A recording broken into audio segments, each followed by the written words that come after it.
Good evening. I'd like to call this October 11th, 2022 School Board Regular Meeting to order. Ms. Goodell, could you please take the roll? Yes, Dr. Dimick? Here. Ms. Downs? Here. Dr. Gould? Here. Dr. Ortiz? Here. Mr. Reitinger? Here. Ms. Silverman? Here. And Ms. Tice? Here. Thank you. Thank you. If you could all join me in saying the Pledge of Allegiance.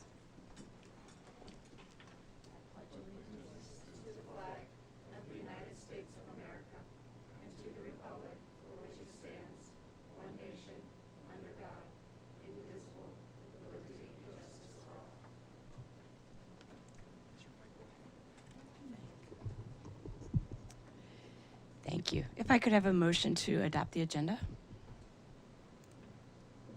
I move that the board adopt the agenda as presented.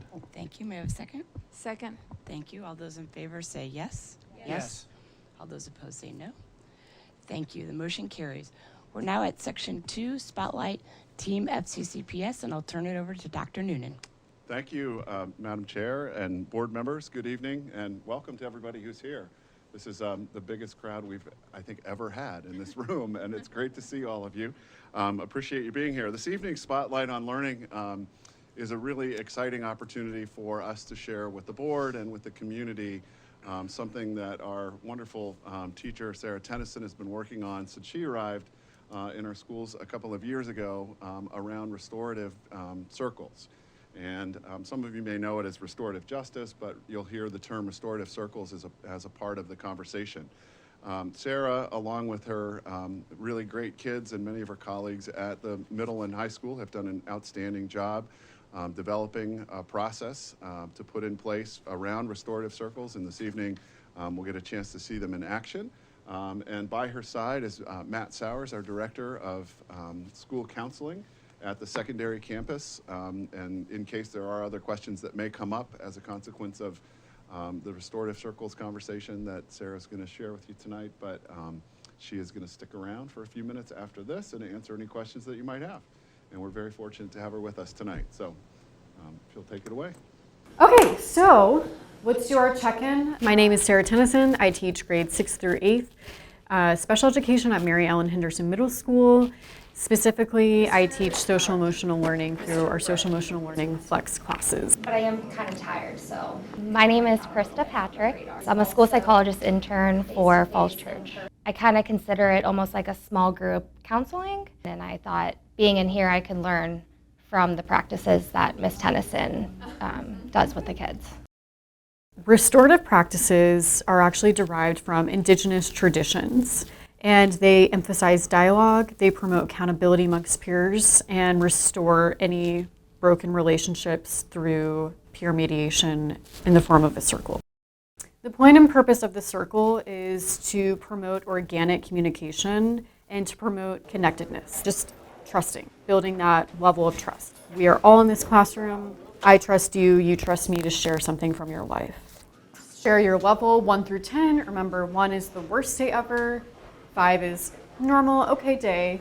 10 is the best day ever and you're so excited to be here. And like we do daily check-ins and then you can really tell like if a person's upset or not and to comfort them yes or no. You know, you're having a really bad day, you're really upset, you're sad or mad. It's hard to take in other information such as learning, content, or anything like that. The point of the circle is that it's never ending, right? So when we do the circle, yes, we are in the circle for that moment, but that continues throughout the school day. So there are harm or mediation circles, and that comes into play when someone in our community, so our classroom or our school, does something that harms us. The whole point of restorative practices is to teach everyone, adults, staff, students, that when harm is done in a community, it doesn't affect just one person, but it affects the entire well-being of the whole community.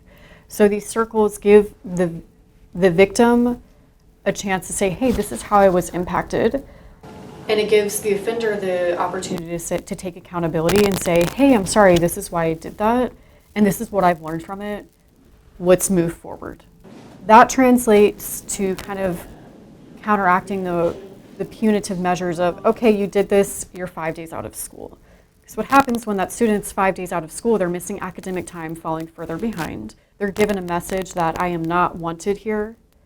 And granted, there are definitely circumstances that do require an out-of-school suspension. However, restorative practices aims to mediate that and say, you taking accountability, not you just going out of school for 5 days. So we haven't done anything right now with harm circles. There hasn't been any incidents. And that's a good thing. Yes, that's a very good thing. Maybe because of these morning circles. Right. Definitely like learned about like other people's emotions and like my own emotions, and like I've definitely like have gotten to like get to know myself a little bit better this year and be more open to like the world and like not be so like closed in, you know. And the question of the day is, what is your favorite way to communicate? The second tier, which we usually start in December, is authenticity building. So that transitions from questions like, what's your favorite ice cream flavor? Very non-confrontational, or there isn't much room for interpretation in those questions, to more vulnerable questions such as, what would you change about your school day? And that gets us into a place where we're knowing more about that student. In general, it's like a nice class, and it's like everybody's just so caring, and like we would like definitely love to have more people join our classroom because I think it would be more fun and like. Yes, Dr. Dimick. Thank you very much. That was really interesting. So how many students are participating in this? Thank you. And thank you all for this opportunity to be here. It's really exciting to share some of the research I've been working on. The students that right now at the middle school level, this is an IEP service that is served through Flex class. And it's a social emotional learning class. So it depends on what student requires this service in their IEP. So right now, one of the sections has 8 students and the other has about 6.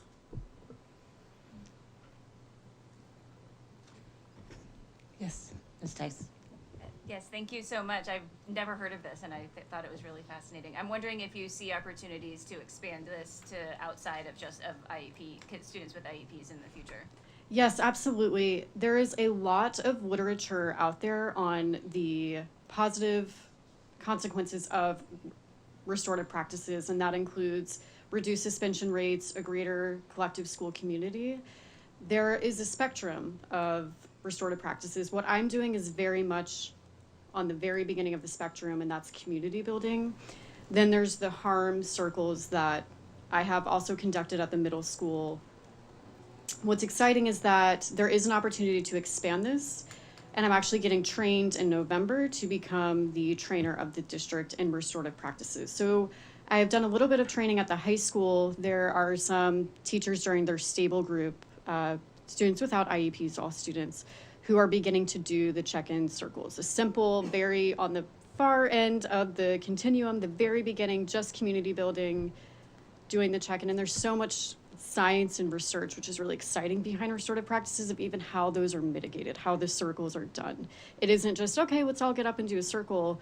I attended a 3 to 4 day training on implementing those too. So there's so much science and data behind these practices. And if I may add, so I first learned that Ms. Tennyson was familiar with, or actually had formal training in restorative practices last year when she led a workshop for our teachers during our division-wide professional development. And so that prompted us to look across the board at how many staff do we have in the division who have either a familiarity with it, they've done it in their previous work, or they have formal training, because the thought was we want to expand this great work beyond just a single classroom, especially knowing some of the SEL needs of our students. And so we've been able to get Sarah trained, and we're sending her through more extensive training so she can be a trainer and then do that turnaround training in the division, because the goal is to do some expanded work. And research shows that the best way to implement this, this can be the best model, it can be so great, but if it's not implemented correctly, like anything else, it's just not going to work. It's not going to see the benefits of it. So what's really exciting is that one of the best research-based methods is to train the people in the district to become the trainers who can check in with teachers and follow up. So we're trying to stray away from that. Let's bring an outside source to train and hope, train us by there's no follow-up. And therefore, if there are questions, and we can move along the continuum, right? Because teachers will start at the very beginning. And then when there's a conflict that arises in a harm circle becomes something that we can do. What that looks like is they already are used to the circle idea. They're already used to the circle method. And I ran 3 or 4 harm circles last year with students. Some didn't have IEPs, but I knew the students and I had the training, so I was able to do it. And that looks like everyone, there's a victim advocate, there's the offender advocate. They can be pretty large depending on the severity of the case, but it gives the victim an opportunity to say, hey, this is how I was hurt. It wasn't just something that stayed at school. This harmed me. And it gives the victim an opportunity to say, this is why I did that. I didn't understand why that affected you. And it also, there's a victim advocate to alleviate any shame, because we don't want to cast shame on anybody. It's all about accountability, moving forward. And another part of restorative practices that is misunderstood, there are consequences. We decide the consequences together. This isn't, let's have a circle and then everything's good. It's, we decide and we actually write a contract of what those consequences are based on the severity of the victim and the case. Right. Is that me or is it? Oh, is it you? Well, it's fascinating, and I think especially with our strategic planning, we're really looking at focusing in on social and emotional learning for our students. So this is great pairing of that. So thank you. I don't know if there are any other questions from anyone. Oh yes, Vice Chair Gold. Oh, sorry. Thanks. Sorry, I got outed with my microphone. Yeah, no, I appreciate the presentation. I appreciate, obviously, effort. And I think, especially when it comes to social emotional, I think the concept that we always look for data-driven or we look for evidence-based, the fact that you mentioned that this has significant evidence base behind it. I think the other thing that I really appreciate this is a lot of our traditional school models of how to handle discipline are really reactive. And like you said in the video, it's more of you provide the punishment and then the child has to feel the consequences of not being there, and then we try to address that once they come back. So the fact that this is proactive and this is, and to some degree, preventative, it sounds like is again, a great model. So appreciate the help, and just let us know how we can help support this if it's trying to grow. Great, thank you so much. And if there are any other questions or you want to connect, please email me. I'm more than happy to. This is actually what I've been doing a lot of my research outside on as well. So. Thank you. Well, we hope you'll be back to tell us how the program's expanded for sure. Because Thank you so much. We very much support it. Thank you so much. Thank you. Okay, we're going to now move on to Section 3, Recognitions and Reports. We're at 3.01, 2022 VSBA Business Honor Roll and Falls Church Honored Partners. And I'll turn it over to Dr. Noonan. Thank you, Madam Chair. This evening, we're very fortunate to have some really amazing Business Honor Roll folks that we and partners that we want to recognize. And so Mary Beth Connolly is going to lead that charge this evening. So I'm going to stand up and move back and turn it over to Mary Beth. Hello, everyone. I'm Mary Beth Connolly, and this is Regan Davis. Regan is our new Community Outreach Coordinator, and we have several partners in the room, and I'm wondering if the partners would come out that door and just come around this way so that we can see you and present you with your awards. So every year, the Business and Education Partnership Committee selects honorees for 2 different awards. One is the Virginia School Board Association Business Honor Roll, and there are 3 winners from Falls Church this year for that, and then we also have our own award, the Falls Church Honored Partner Award. So first, we've got Ascension Chiropractic, and Dr. Shante Bess is here. And and Dr. Bess was at one of our very first programs at Meridian High School during Black History Month. She was on a panel with others to talk about her experience and her profession. She also has hosted internships for our anatomy class, and she said she'll do that again this year. And we also featured her in our Women's History Month. So thank you, Shante. Glad you're here. And our second honoree as a school board association is the State Theater, and Kim Deering is here from the State Theater. The State Theater hosted the 2021 all-night grab party outside on their patio, along with Claire and Don's. They were the pickup location for the Education Foundation Run for the Schools. And during the pandemic, they partnered with the middle school PTA to do fundraisers that turned out to be way more successful than we thought because everyone was home watching the big football game. So this is Kim. Congratulations. And our next honoree is the Gaskins team. They were not able to be here tonight, although Allison Miller, who is the chair of the BIE, works in the same office with the Gaskins, and she's going to accept the award for them. The Gaskins team. And the Gaskins team is a longtime sponsor of the Education Foundation events like the Run for the Schools, the Home and Garden Tour. They are new sponsors of the Little City Scramble and also the annual gala and auction. And for many years, they've been sending people to our career events at the middle school to talk about careers in marketing and real estate. So we also have some honored partners, and they are here also. Our first one is Brown's Hardware, and John is here. And I'm thinking everybody here knows John. You may never, I don't think I've ever seen you outside of Brown's Hardware. So thank you for coming out. Oh, there you go. And Brown's Hardware is always a willing community partner. We put a few things up here. They've donated seeds and soil to Mount Daniel for programs, and they've also helped us get paint and supplies for the mural that's going up between the middle school and high school at a time when there was really hard to get paint. So John was super helpful in helping us all get paint. So thank you, John. And Chipotle is not here, but everyone here probably has been to Chipotle for a fundraiser. And we just listed a few that we could think of, but Chipotle is always doing fundraisers for our schools, and they've donated thousands of dollars to different programs, so we're very appreciative of that. And Nothing But Cakes, Katie Lewis is here. She's relatively new in Falls Church. And Katie has sponsored the Education Foundation events and also donated bundt cakes to the all-night grab party. And welcoming Falls Church. And Christine Buckles and Paul Boson are here. And welcoming Falls Church. When I told them about the award, they said, no, you partner with us. But we are really good partners together. And I think from the founding of Welcoming Falls Church until now and into the future, we will partner on many things like English classes for adult ESOL students, cultural programs, book clubs, and all sorts of things like that. So we are very glad to have these organizations in Falls Church, and I think that is it. All right, so my last plea is, and there's lots of people in the room, we are looking for people to help at career fairs. We're looking for people to help doing other partnerships. So look for things in the morning announcements and from your principals about ways that we can have businesses partner with the schools, because we all benefit from that. And there's many thousands of dollars worth of time and talent and treasure that our community, many hundreds of thousands of dollars that our community gives back to our schools. And then our schools are really pleased to be able to give back to the community and thank them and support the local businesses. So it's a lovely circle there. So thank you for your time, and hopefully we get a picture, yeah?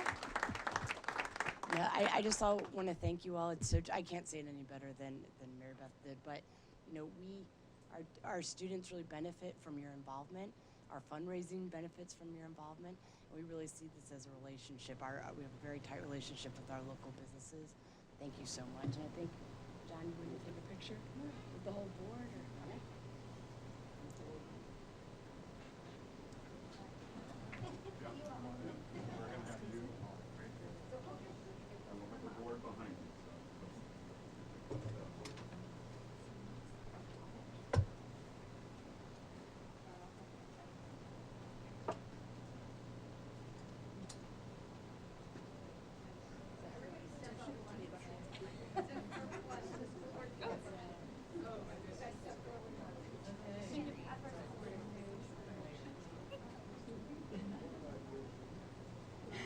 And I like in the picture that was done on the cover of the paper. It looks good though. Everybody, okay.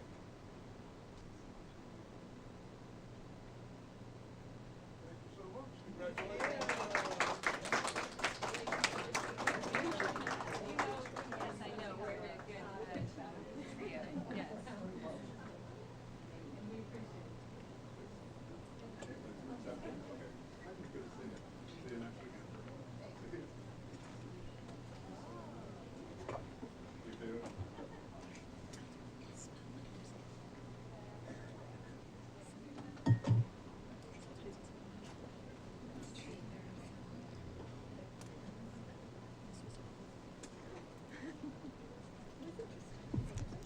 Okay, we are now at 3.02, 2022 VSBA Media Honor Roll, and I'll turn it back over to Dr. Noonan. Thank you very much. Again, we are very excited to recognize some of our outstanding journalists in the community. And this evening, I get a chance to welcome up a few of these folks. And I'm going to start with those that are probably closest to our heart as we recognize for the VSBA Honor Roll for the media, and that is the LASSO. Earlier this year, when we were, I just have to tell the story very quickly because I think it was important for the LASSO to be recognized. Earlier this year, when we got the VSBA Honor Roll information, we had sent forward the LASSO as one of our one of our papers that we wanted to recognize, and the VSBA wrote back and said, we don't recognize student newspapers. And we called down and we said, well, you need to recognize ours because it's really good. And after a little while of hemming and hawing, the VSBA did then finally agree that they're going to start recognizing student newspapers as part of the Media Honor Roll. So not only did the LASSO sort of set the tone of excellence, I think, for what now falls under the Media Honor Roll for VSBA, but they will be the first student newspaper recognized by the VSBA. So this evening, we're fortunate enough to have two people with us, Clara Kasich and Isabella Costa. Unfortunately, the editor-in-chief, Stella Turner, couldn't join us as well, but we also want to recognize her. And this is what it says. The Falls Church City School Board recognizes your fair and balanced reporting on school division and education-related topics. Your work has aided this community in focusing on the goal of providing the best public schools we can for the students who attend them. So with that, we're going to invite Clara and Isabella up, and we'll get a picture with the board, and then we'll do it again with two other folks. All right?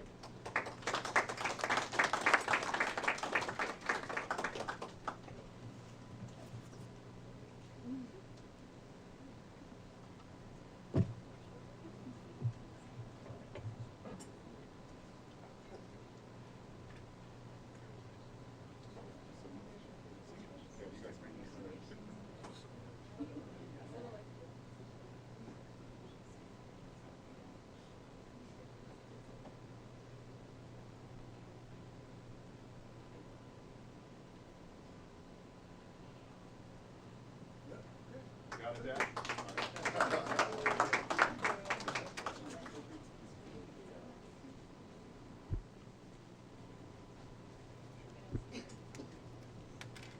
Next. The next person we'd like to recognize for the VSBA Media Honor Roll program is our own Nick Benton, who I think is back there. Hey, Nick.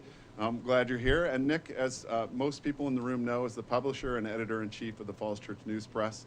The certificate says the same thing, but just quickly about the Falls Church News Press, we've had a really great relationship with the news press for many, many years, and appreciate Nick's coverage of the schools and everything he does to help keep our community informed. So Nick Benton, come on up. We'll get a picture.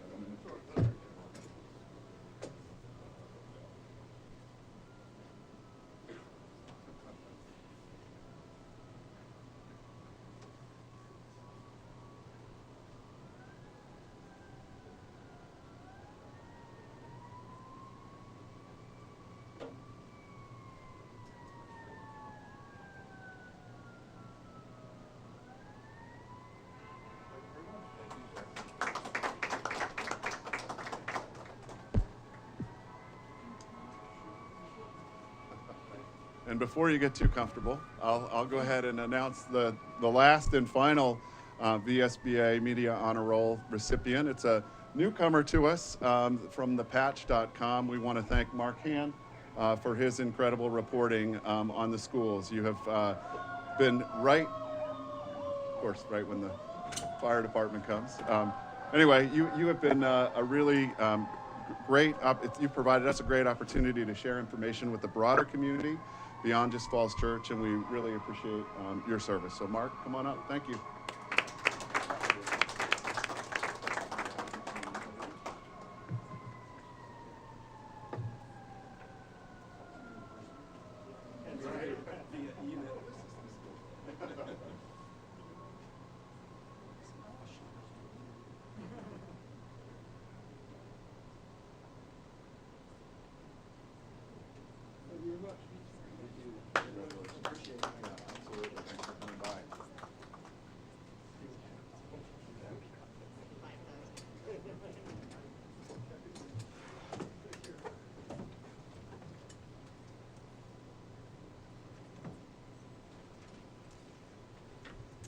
was great. We truly can't do our work as effectively as we do without the support of our press, so that's terrific. We're going to now move on to 3.03, Resolution 11-22, Hispanic Heritage Month. And Dr. Noonan, I'll turn it over to you. Thank you. I'm going to talk about all three of these just quickly as you all are getting ready to adopt these resolutions. But earlier this year, one of the things that we have discussed pretty routinely over the last couple of years is trying to figure out how we can more publicly acknowledge the very unique community that we have in Falls Church and celebrate that incredible diversity that we have. So with Mr. Bates and Dr. Santiago, they came forward with an idea to have the board start adopting some resolutions each month for the variety of folks that we are recognizing. So we have a calendar that's out on the website. We've got these resolutions that are going to be coming out as well, and then also working on lessons in schools and the like to talk about the diversity in our schools. So this evening we're asking you to celebrate with us through three different resolutions: Hispanic Heritage Month, Filipino American Heritage Month, and Italian American Heritage Month. And those are October and November, respectively. Thank you. And I found it very interesting to read about all the different ethnicities. My father his name was Florio Orlando Taducci, first generation Italian American. So I wish he was here to see some of those stats. But did you want to have us read these in, or? Yeah. Okay. Can I have you read this? Yes. My voice, I have a little laryngitis, as you can tell. So we'll have Vice Chair Gould, we're going to be right now at 3.03. So this is Hispanic Heritage Month. If you wouldn't mind reading that resolution to the record, please. Absolutely. Whereas September 15th through October 15th is recognized as Hispanic Heritage Month, and whereas Falls Church City Public Schools are committed to recognizing and celebrating the diverse cultures represented in our community, staff, and students, and whereas there are more than 62 million Hispanic Americans living in the United States, and whereas the first Hispanic Heritage Week was celebrated in 1968 by President Lyndon Johnson and later expanded to a month by President Ronald Reagan, and whereas Hispanic Heritage Month begins on September 15th because it marks the anniversary of independence for 5 Hispanic nations: Costa Rica, El Salvador, Honduras, Guatemala, and Nicaragua, and whereas celebrating Hispanic Heritage Month is one way that we can honor the many contributions of Hispanic Americans to our schools, our community, and our nation. Now, therefore, be it resolved that the Falls Church City School Board does hereby proclaim September 15th through October 15th, 2022 as Hispanic Heritage Month in Falls Church City Public Schools, and urges all to respect and honor our diverse community and celebrate and build a culture of inclusivity and equity. Thank you, Vice Chair Gould. May I have a motion, please, to approve this resolution? Yes, thank you, Dr. Ortiz. You can go ahead and read the motion, I'm sorry. Oh, wait, hold on a minute. We're at 3.03.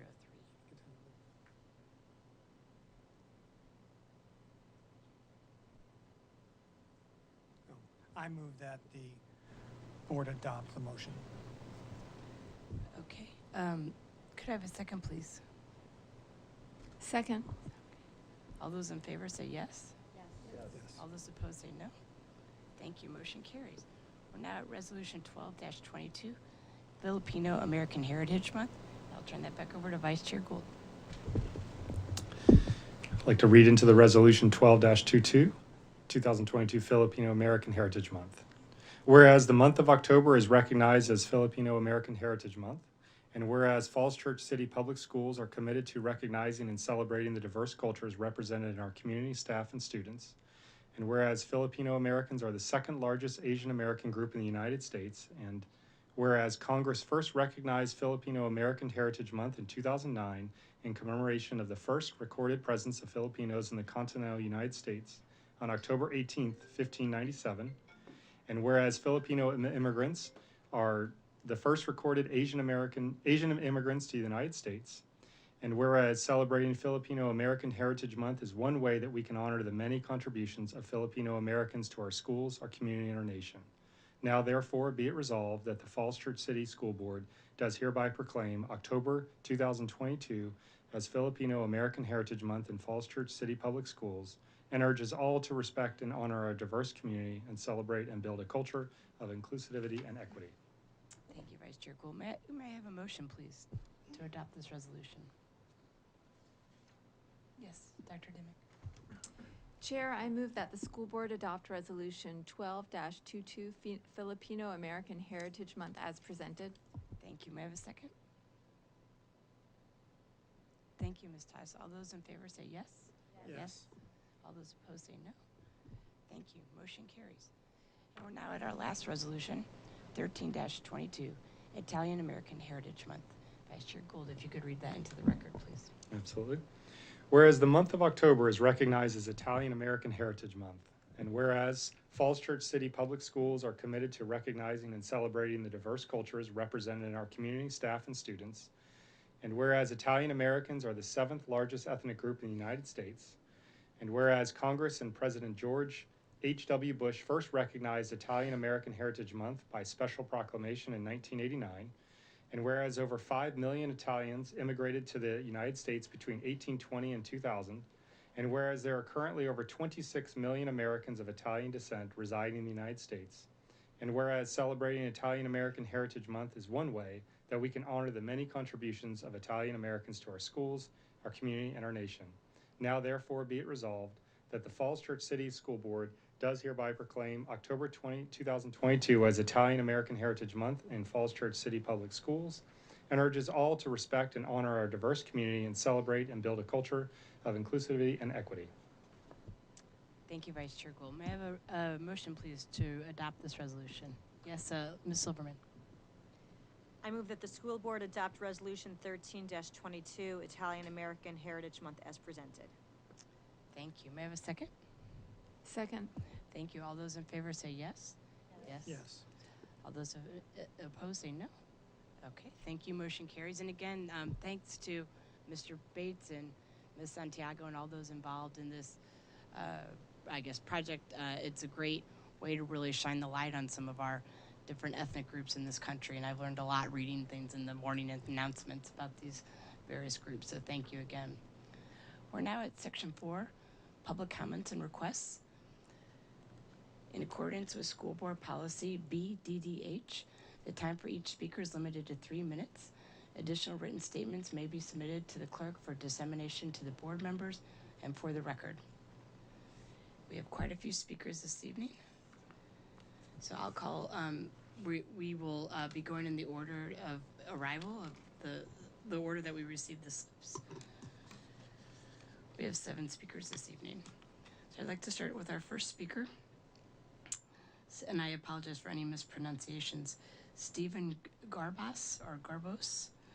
If you'd like to come to the mic, please. Thank you.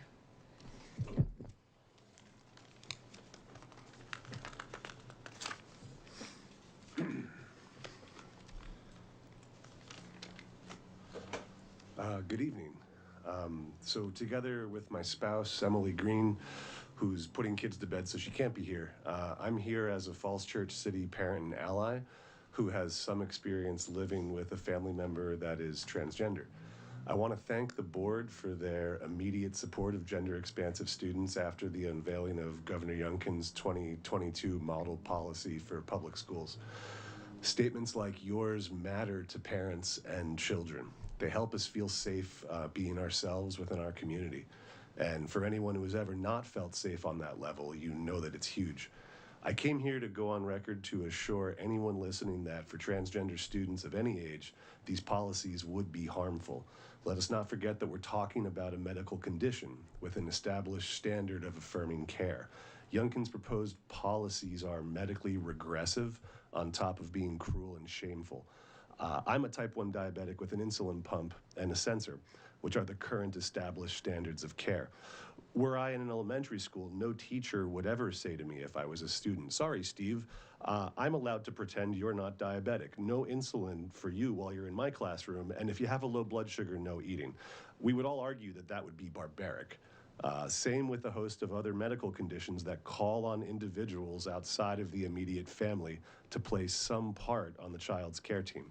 Every major medical association in the US, from the American Association of Pediatrics to the American Psychological Association, now endorses gender-affirming care for transgender children. Being transgender doesn't just mean that you decide to wear different clothes or hair. It means that you deeply understand who you are, and when people get it wrong, it hurts. If a teacher were to decide not to use the pronouns that align with a student's identity, as is allowed in these new model policies, a student would not feel safe. In my own experience with a young transgender person, it means that you don't want to go somewhere where people are going to deny your identity, your meaningful connection to humanity. Being purposefully misgendered can be upsetting, unsettling, and terrifying to your core, especially when you're young. So a student with a deliberately misgendering teacher will not just be hurt and upset. They may even cease being a student. They may run from school back to the arms of whomever supports them. And if there isn't someone who supports them, well, if you don't know the tragic statistics about trans students and homelessness, self-harm, and suicide from the Trevor Project, I urge you to look at those. They will chill your blood. So to our board, superintendent, and community, please continue to do everything in your power to support gender-expansive kids, which includes families like mine. They're among the bravest and strongest people I know. Thank you.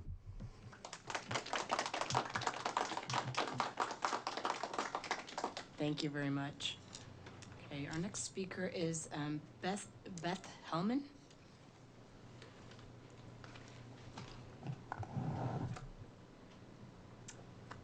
Good evening. My name is Beth Hellman, and I have lived in the City of Falls Church since 1999. Both of my children attended city schools K through 12 and were the second to last and last class to graduate George Mason High School. I speak tonight in opposition to changing the school calendar to eliminate the 4 days off for non-Christian holidays. Why? First, this change will send the message that Falls Church is an exclusive, unwelcoming community. Second, this change is not necessary to help the population the board claims it wants to serve. And third, frankly, this change is just going to undermine the school board and the administration's credibility. To my first point, this policy change would put Falls Church out of step with virtually all of our neighbors. What would this tell current students and staff? We don't value you. We're going to go back to the days when important events like the mandatory driving class is set on a holy day. Back to the days when minority faith teachers and staff have to use a day off, unlike their Christian counterparts, to practice their faith. And what does this tell prospective families? Stay out. We intend the natural consequences of our actions. Why would a member of a minority faith work here or send their children to school here when they can be someplace that respects them?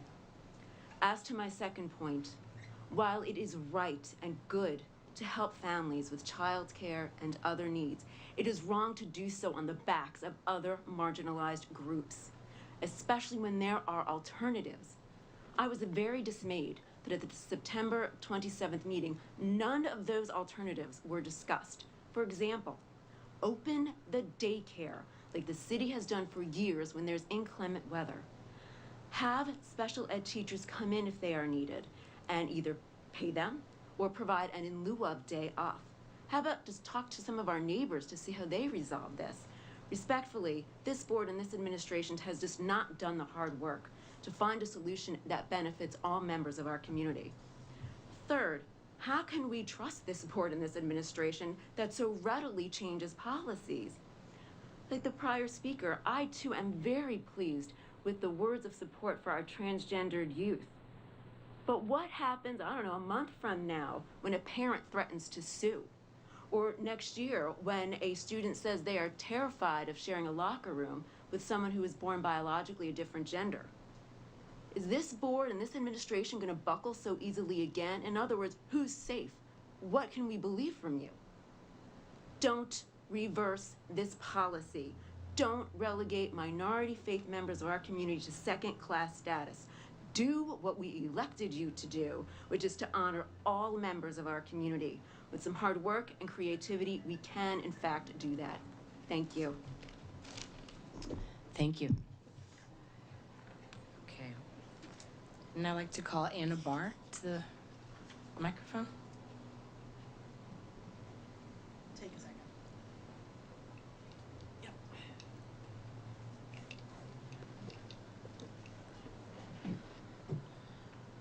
Hi, hello. My name is Anna Barr. I speak to you tonight from a few different perspectives. I am a teacher at Meridian High School. I am also a resident of the Little City, and I am the faculty sponsor for the Meridian High School GSA. Back in August, during pre-service week for us teachers, I led a professional development session on how to build LGBTQ inclusive classrooms. My goal for the session was for participants to walk away understanding that adolescence is a time when students are engaged in the all-consuming, high-stakes task of figuring out who they are. Anyone who knows a teen can probably confirm by experience that this task involves a lot of experimenting, instability, and taking risks in terms of self-expression, how they dress, who they hang out with, how they behave, and that every day is an opportunity to see what feels right as they create a new independent sense of themselves. So when the news broke about a month ago that Glenn Youngkin, his definition of parental rights included a requirement for schools to inform parents about students taking these risks, and that instructed schools to limit the opportunities for students to take those risks in terms of expression, in terms of socialization. I was upset, but I was not surprised. I actually mentioned that in my presentation as I was discussing the way that students have to negotiate their internal feelings in the context of a community that isn't always welcome. And so I wanted my participants to be aware that this was coming and that it was going to mean something. So again, I was upset but not surprised. I knew how disheartening and how scary this news would be for queer and trans students. My heart especially went out to the students who need their trusted circles of friends and adults in the school building to be their main and sometimes only sources of support in their lives while they're doing this important identity work. That is why I feel a special responsibility to be here tonight. I'm here to thank you for taking a clear stance in favor of the Virginia Human Rights Act, in favor of the settled law of Grimm versus Gloucester, and in favor of those kids that I represent. I'm also here to encourage you to go as far as you can in the statewide fight against these model policies. To quote the adolescent identity scholars Nakula and Tishalis, who I based much of my presentation on, it takes tremendous courage for an adolescent to become someone they can call myself and then dare to bring that self into the world. By picking this fight and standing up for inclusion, you honor the courage of these young people. Please know that I offer myself as a community leader and a resource in this fight, and thanks you again.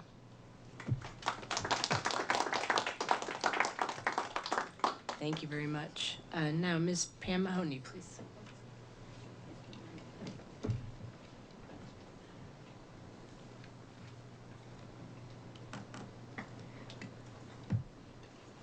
Hi, good evening.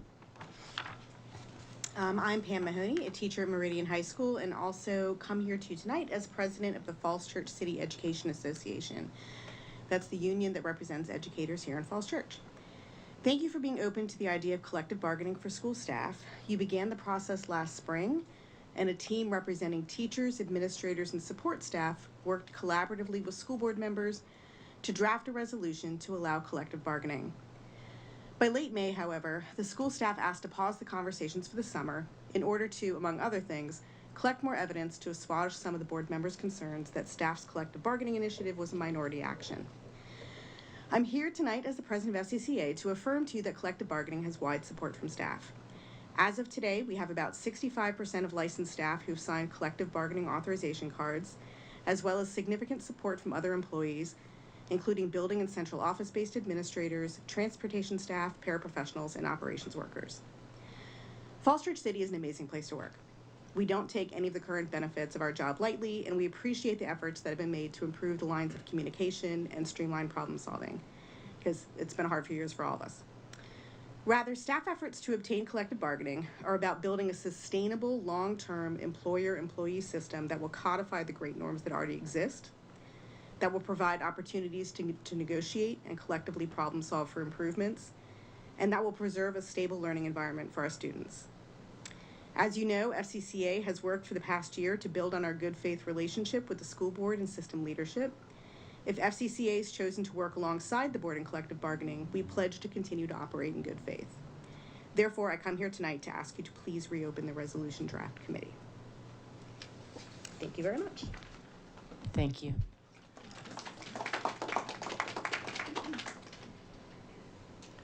And now, Ms. Carol Ann I should know how to pronounce your last name. My maiden name's... You never know how you pronounce it in the United States. Yeah. Said it in Italian, it would be much I know, my easier. maiden name's Right. Taducci. You'd think I'd know, Yes, but right, please, exactly. could you let us know how you pronounce I it? sure will. Yeah. So my name is Carol Ann Siciliano. Thank you. I'm also known as Mrs. Ogle to people I've been lucky enough to be a substitute teacher for.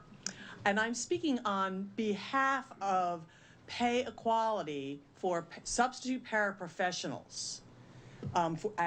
In relation to substitute teachers. I have served in both roles in all of the schools here in the city of Falls Church.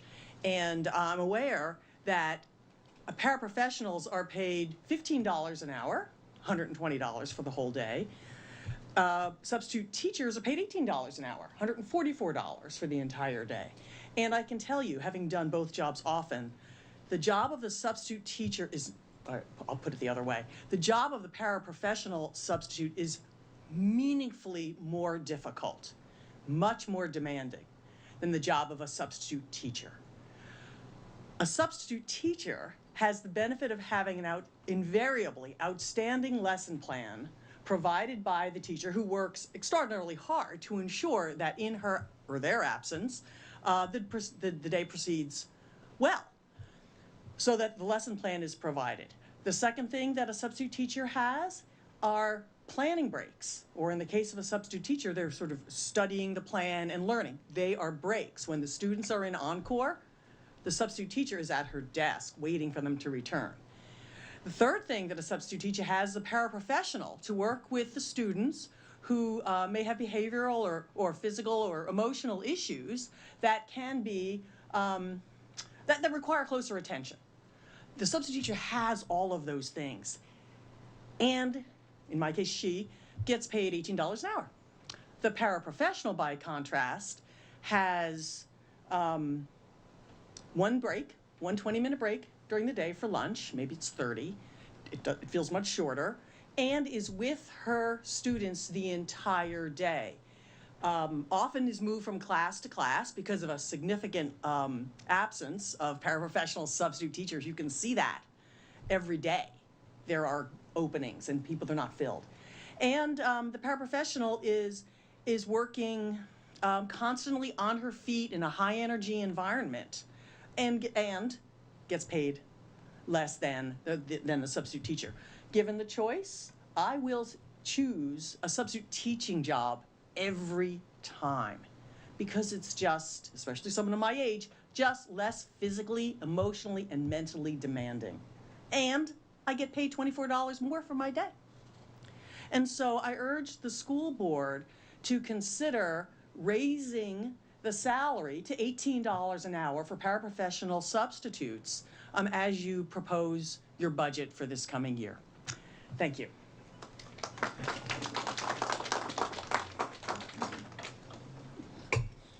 Thank you very much. And now, Cicely Smith, please.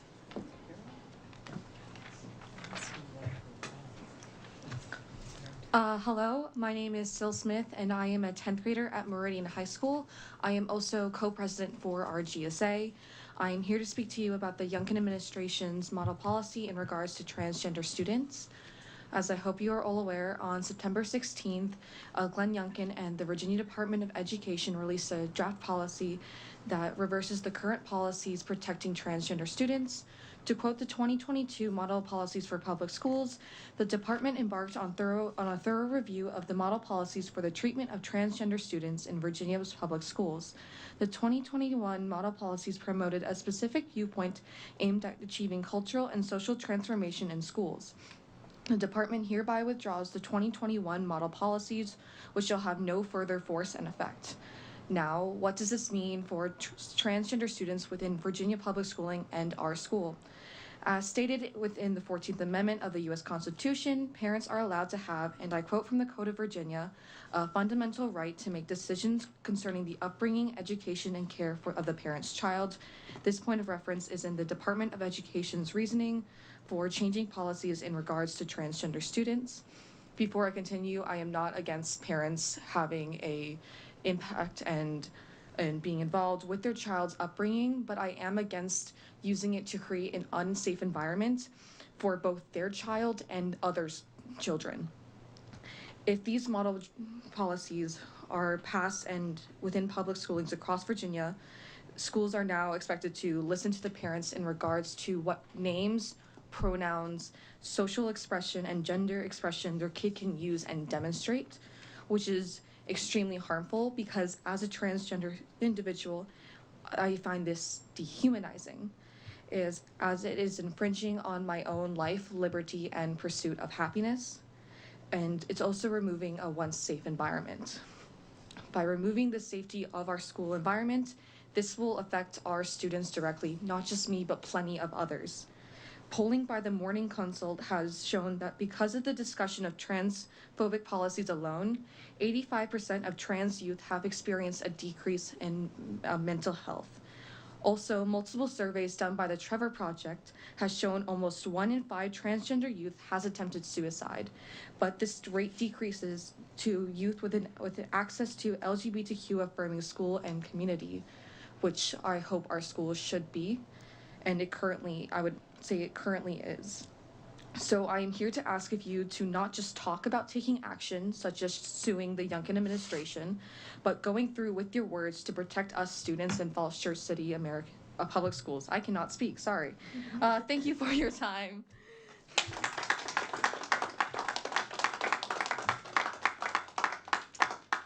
I think you did a great job of speaking. Thank you very much.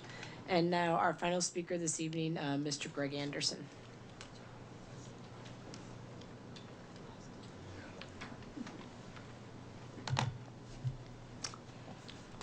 Thank you, Chair Downs, Vice Chair Gould, members of the board, Superintendent Newton, folks who are in the leadership of the schools and others around. It's lots of familiar faces in this room. I am a resident of Falls Church. I am a former member of this board, and most importantly, I'm a parent.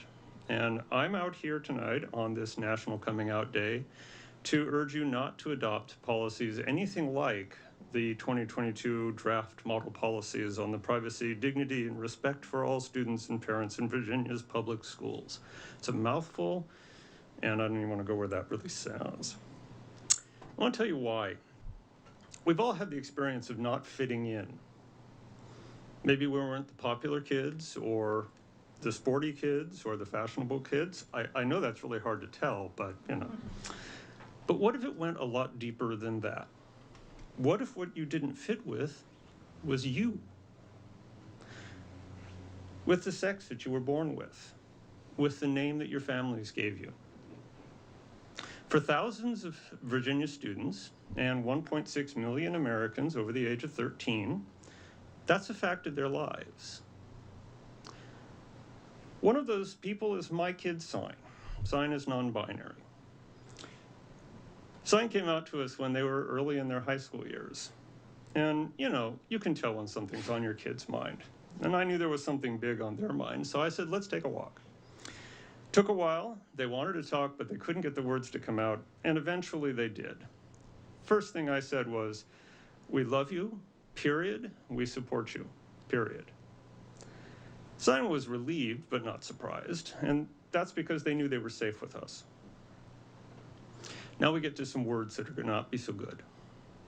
Unfortunately, far too many children are not safe at home. Over 1.3 million children were the victims of abuse in 2019 nationwide, and in 78% of the cases, the parents were the abusers. As horrible as that number is, for transgender youth, they are nearly twice as likely as their cisgender peers to experience abuse. There's more, and this gets even worse. In 2019, 6% of heterosexual high school students surveyed reported attempting suicide in the prior year. While that's terrifying enough, for lesbian, gay, and bisexual students, it's 24%. And while that's horrifying, 56% of transgender youth surveyed said that they had attempted suicide at least once. So far too many kids, far too many children, far too many students are abused by those who should care for them. Suicide and self-harm already take far too many of our young people. The draft policies will only make this worse. More students will feel like they have no place to belong. More students will be abused or neglected by those who should care for them, and more students will harm themselves or worse.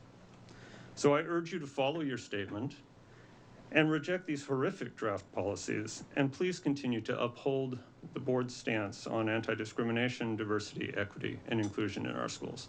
Thank you.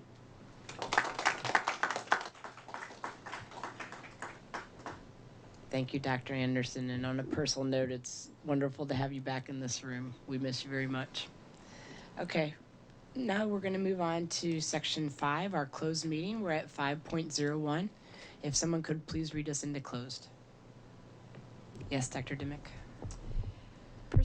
Pursuant to the Virginia Freedom of Information Act, I move that the board convene a closed meeting for the following purpose: to discuss or consider the identified subject matter, personnel under section 2.2-3711A1, in particular, staff appointments, staff reassignments, staff resignations, staff retirements, staff performance, staff change in position, staff separation, dependent care leave, long-term medical leave, child care leave requests and leave of absence, and school board advisory committee appointments. Thank you, Dr. Dimick. May I have a second? Thank you, Ms. Tice. All those in favor say yes. Yes. Yes. All those opposed say no.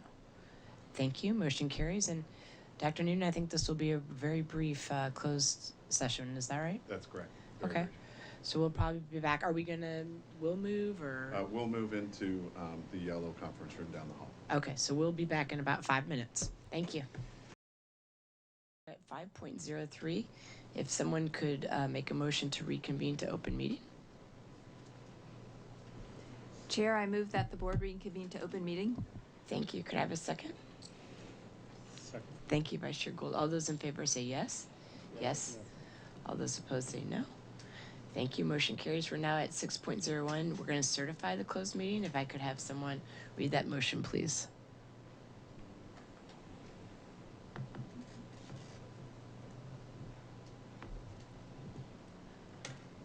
Volunteer, Mr. Wright.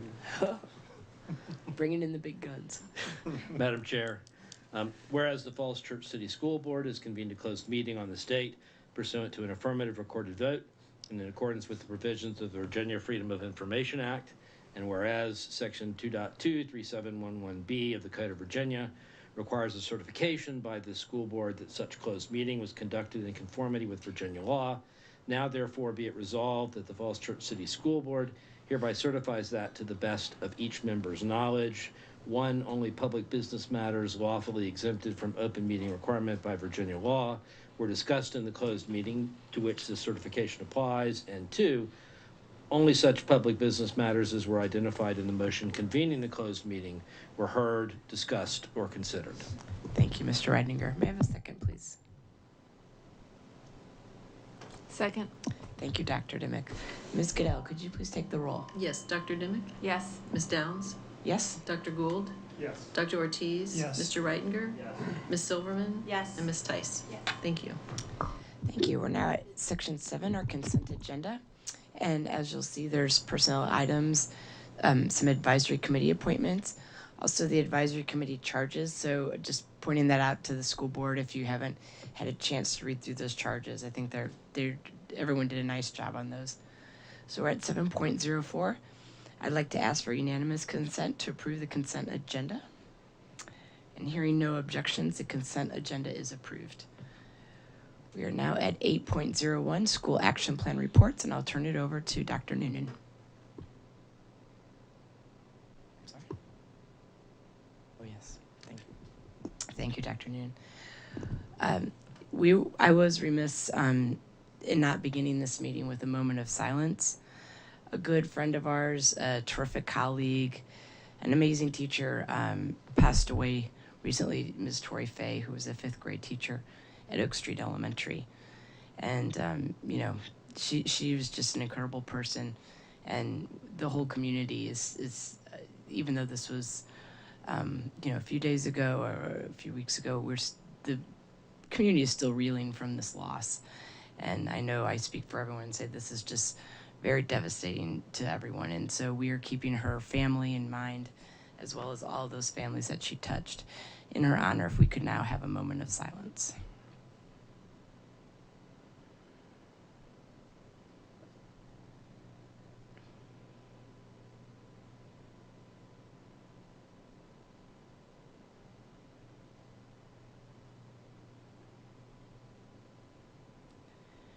Thank you. The Education Foundation is working on, we're not sure what it will turn out to be, but they are working with Tori's family to create maybe a scholarship in her name. So there will be more details coming about that down the road. Okay, now we're at 8.01, School Action Plan Reports. Thank you, Chair Downs. Tonight is a really awesome opportunity. If you look in the back of the room, we have some of the best and brightest that Falls Church City Public Schools has to offer in terms of teachers, administrators, leaders, and the like. And we are so proud and impressed to have them with us tonight to talk about their respective school action plans. Tonight is an opportunity to dovetail a little bit into the presentation that was done by Dr. Peter Weilandman and Mr. Bates last meeting, where they took a sort of high-level look at some of the data. We've talked a lot about the strategic plan prior to that, and what tonight will prepare, what prepare for you, what, I sound like a chef again, what we prepared for you. But what you'll hear tonight is how some of the work in the schools is actually impacting and influencing the big strategic goals that we have in the division, and will ultimately impact our student performance as well across the division. So we're excited tonight to hear from some of our best and brightest in our schools. And with that, I'll turn it over to Mr. Bates. Thank you, Dr. Noonan. And before we turn it over to the school teams, just want to take a moment to echo the fine work that they've done. When they looked at preparing the school action plans, we knew we couldn't do that without looking more deeply at the strategic plans. So they looked at the 5 primary focus areas of the strategic plan. We also looked at data, student performance data, MTSS data.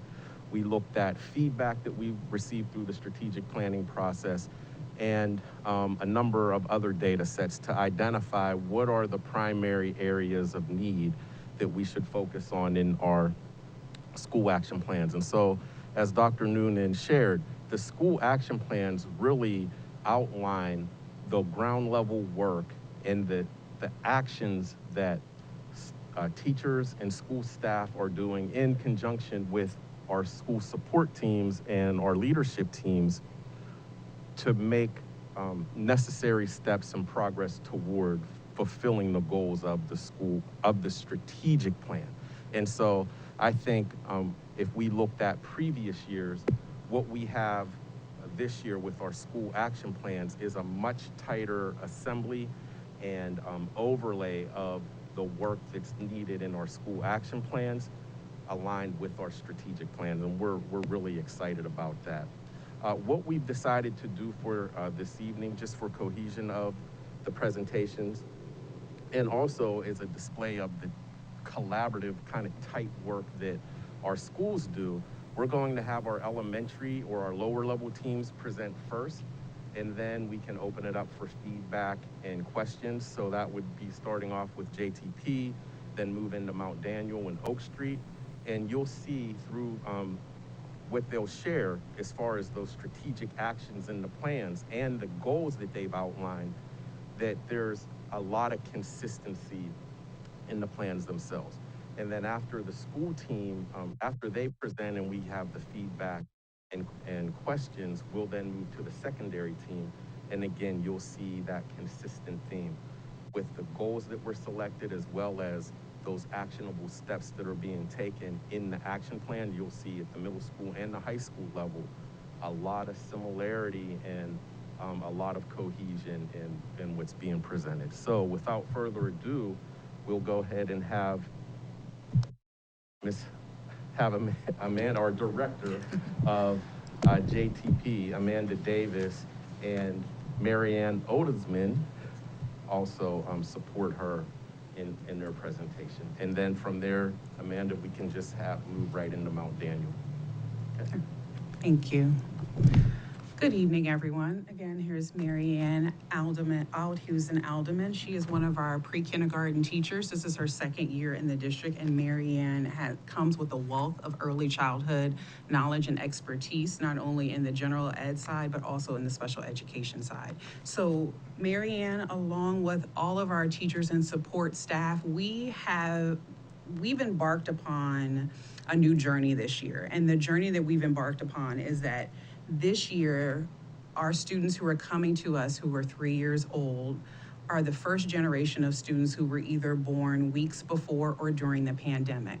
So all of our school goals are tailored around this journey that we're on to educate the students who were born in this new generation of education.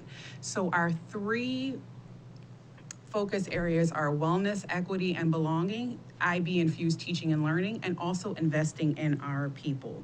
So for wellness, equity, and belonging, by June of 2024, Jessie Thackeray Preschool, affectionately known as JTP, we are going to implement a comprehensive parent education program that will include home visits, early childhood parenting program, and creating a robust database of services and other resources in the city for our students ages 2 to 4. One strategy that we're using to help us in achieving this goal is by having home visits this school year, and then also being able to research our neighboring districts in our Ready Region, Region 4 area to see what home visit techniques they use, and being able to collect data from all of our families as to what they need for our students that we're servicing. We're aligning all of our practices with NAEYC, which is the National Association for the Education of Young Children. They have a lot of research-based materials that are helping to supplement the things that we do going forward with our students who are coming to us with this challenge of we're new to school, we're coming into pre-K and to our preschool classrooms, and just helping our parents become acclimated back into the public school system. Our second goal is aligned with IB teaching and learning. So by June of 2024, JTP will complete an IB evaluation, which is a program development support visit. And all of our pre-kindergarten teachers will attend PYP training, which they've done this summer and throughout this school year, and align the kindergarten readiness skills that our students need with our ELDS standards that we are now in our second year of implementing, and then also creating IB planners. We are fortunate that in April, our teachers, Marianne, Angelica Lovelace, and Megan Barrett, along with Carrie Checka, will be getting professional development through IB. They'll be coming in, partnering with us in the classrooms, and really being able to help us with our new standards and aligning them, and then also giving us program support, which is new. This is a new project for IB, so they've chosen us to do this program support visit, so we're excited to have this come to us in April. And our last goal is investing in our people. And so by June of 2024, JTP will continue to invest in instructional staff by promoting leadership opportunities, increased instructional staffing based on full enrollment, and providing NAEYC resources. So this goal was derived from our K-12 Insight Survey. So in the K-12 Insight Survey, 33% of staff reported that there are leadership opportunities in Jessie Thackeray Preschool.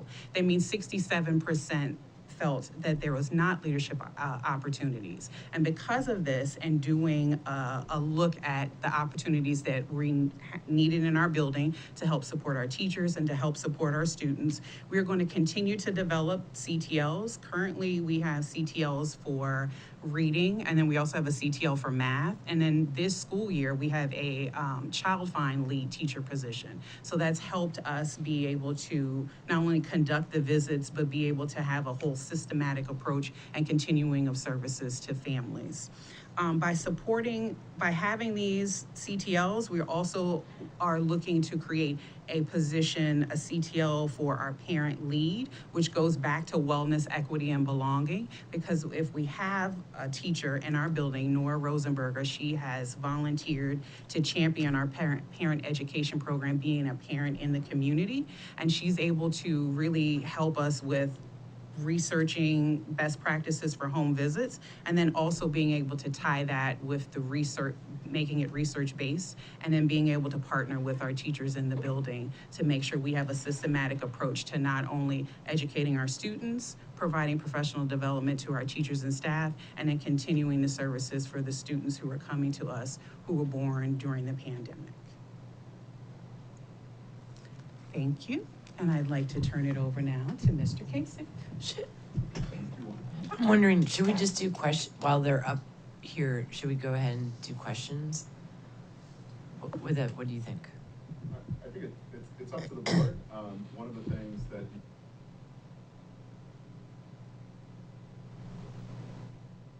might get some of your questions answered by others, but it's really up to you. That's fine. We can do it that way. That's fine. Let's try it. Okay. So we may call you back, Miss Davis. Oh, they're definitely expecting to come back, so.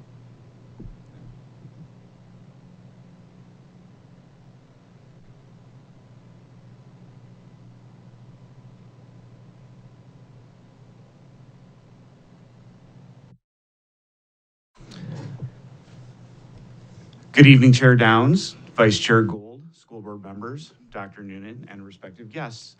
I'm going to start tonight just by sharing a quick story of something that happened today. I got a visit from Mrs. Schools, our school health aide, and she said, Mr. Kasich, we've got a new one for you. I said, oh boy, what is it? She goes, we have a math injury. I said, a math injury? So I went into the health room and I looked at this little girl. I said, what happened? I was just working so hard, my head started to hurt. And we were doing math, so it was a math injury. But Mrs. Schools gave me some ice, so I'm okay now. So Mrs. Schools very lovingly got her the ice pack and she went back to class, and I have not heard from the parents yet, so hopefully all is good. I want to thank you for giving my team this opportunity to present our school action plan goals and to talk through some of the strategic actions that we'll take to reach these goals. As we go through our presentation, I hope that you're able to see the direct alignment of our school goals to the FCCPS strategic plan focus areas. Tonight, to help me share our plan, I have Lindsay Covey, our assistant principal, Katie Reardon, our reading coach, Larkin Epstein, our math coach, and Carrie Cheka, our PYP coordinator, was planning to be here, but unfortunately was not able to attend. So the leadership team at Mount Daniel, which consists of a large representation of the Mount Daniel staff, considered several data points to create these goals, including the IB self-evaluation findings and recommendations from our reauthorization visit, the K-12 survey insight survey results, teacher feedback, student behavior, and academic behavior, as well as various other data points. I would also like you to notice that 2 of the 3 focus areas that Mount Daniel has identified in the strategic plan are the same 2 focus areas identified by Oak Street in their school action plan. Our goals are similarly written as we are part of the continuum of our students' elementary school experience. Each school, however, is unique in our respective strategic actions that we'll take to reach these goals. So I'll give a quick reading of the goals and then ask my team to describe some of the strategic actions that we will use in order to meet these goals. So our first goal, goal number 1, under the strategic plan focus area of wellness, equity, and belonging states that by June of 2024, Mount Daniel will have fully built, sustained, and maintained a comprehensive and accessible tiered model of systemic support for academic, emotional well-being, mental health, and security for all students. To talk about the first action step, I'm going to turn it over to Ms. Epstein. So our first strategic action to support this goal is through the structures of our multi-tiered systems of support, or what we call MTSS.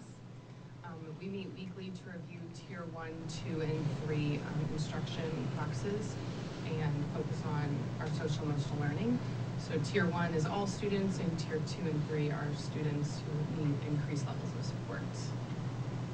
We are implementing the Kid Talk process, where we're able to identify student needs and offer support through individual and small group instruction. We are also having weekly counseling lessons at the kindergarten and first grade level and bi-weekly at the second grade level by our counselors. And we are looking at a social emotional screener that will be for all students. Our second action step involves our special services team, which we will have to thank the board for prioritizing just the special services team. Coming from, well, not to say I love Fairfax County, but coming from Fairfax to Mount Daniel, I was amazed at just our social emotional team at the school. To have a full-time psychologist, a full-time social worker, our own behavior interventionist specialist, and 2 full-time counselors, it's literally a dream, and truly we use that to benefit all students. So in thinking about our student services team, we come together on a bi-weekly basis to really look at our Tier 2 and Tier 3 supports for all students and also our special education students to really dig into our specialized instruction. We're lucky enough to have Rebecca Sharp join us for a lot of those meetings and provide her expertise and guidance for some of our cases where some higher level needs where we brainstorm through. We also go through and determine what training staff might need or professional development to ensure that all staff are trained to best support the needs of our students. This team also serves as key members of our crisis response team and our students assistance team. So we're making sure with every student, we have people in the building trained to best meet their needs. This goes into our third action step. We have a new master schedule this year. We worked closely with Oak Street Elementary, our master scheduling teams. We have a aligned master schedule now, K-5, where we have 90 minutes of collaborative planning 4 days a week, excluding on our Wednesdays, of collaborative planning for our teachers. This is also the first year where we've been able to bring, typically before, since we're a very large school with 8 teachers per grade level, in the past they've operated in sub-teams where only 4 teachers had that planning at a time. So often felt like they couldn't make full decisions and things like that because they weren't all together. So now we have it where all 8 teachers are able to plan collaboratively and engage in professional learning together and engage in collaborative planning meetings, which we'll talk more about in one of our future goals. And also we have embedded the intervention and enrichment block into the schedule at Mount Daniel so that we can implement those Tier 2 and those Tier 3 interventions that students need. And our final action step for this goal is to continue to enhance our classroom libraries with books that are reflective of the different students who are in our community. This was an actual goal on our strategic action plan over the last couple of years, but we decided to keep it an action step because that work is not finished yet. Goal number 2, under the area of IB-infused teaching and learning, says that by June of 2024, all students at Mount Daniel will demonstrate the development of the IB approaches to learning as evidenced by assessments, portfolios, and the new report card. And just for a refresher, the approaches to learning are thinking skills, research skills, communication skills, social skills, and self-management skills. So the first action step that we're taking a look at is a continued infusion of responsive classroom practices and morning meetings. And responsive classroom is a student-centered social and emotional learning approach to teaching and discipline. It consists of a set of research and evidence-based practices that are designated to create safe, joyful, and engaging classrooms and school communities for both students and teachers. Our second action step involves the implementation and creation of a new report card, which we will be sending home at the end of this first quarter. We worked in collaboration with Oak Street to develop with a committee of teachers and other staff members from both schools an IB-infused and vertically aligned report card K through 5. In previous years, each report card has looked different, K from 1, from 2. So this gives us that opportunity to have it looking consistent across all grade levels and have the approaches to learning and IB alignment.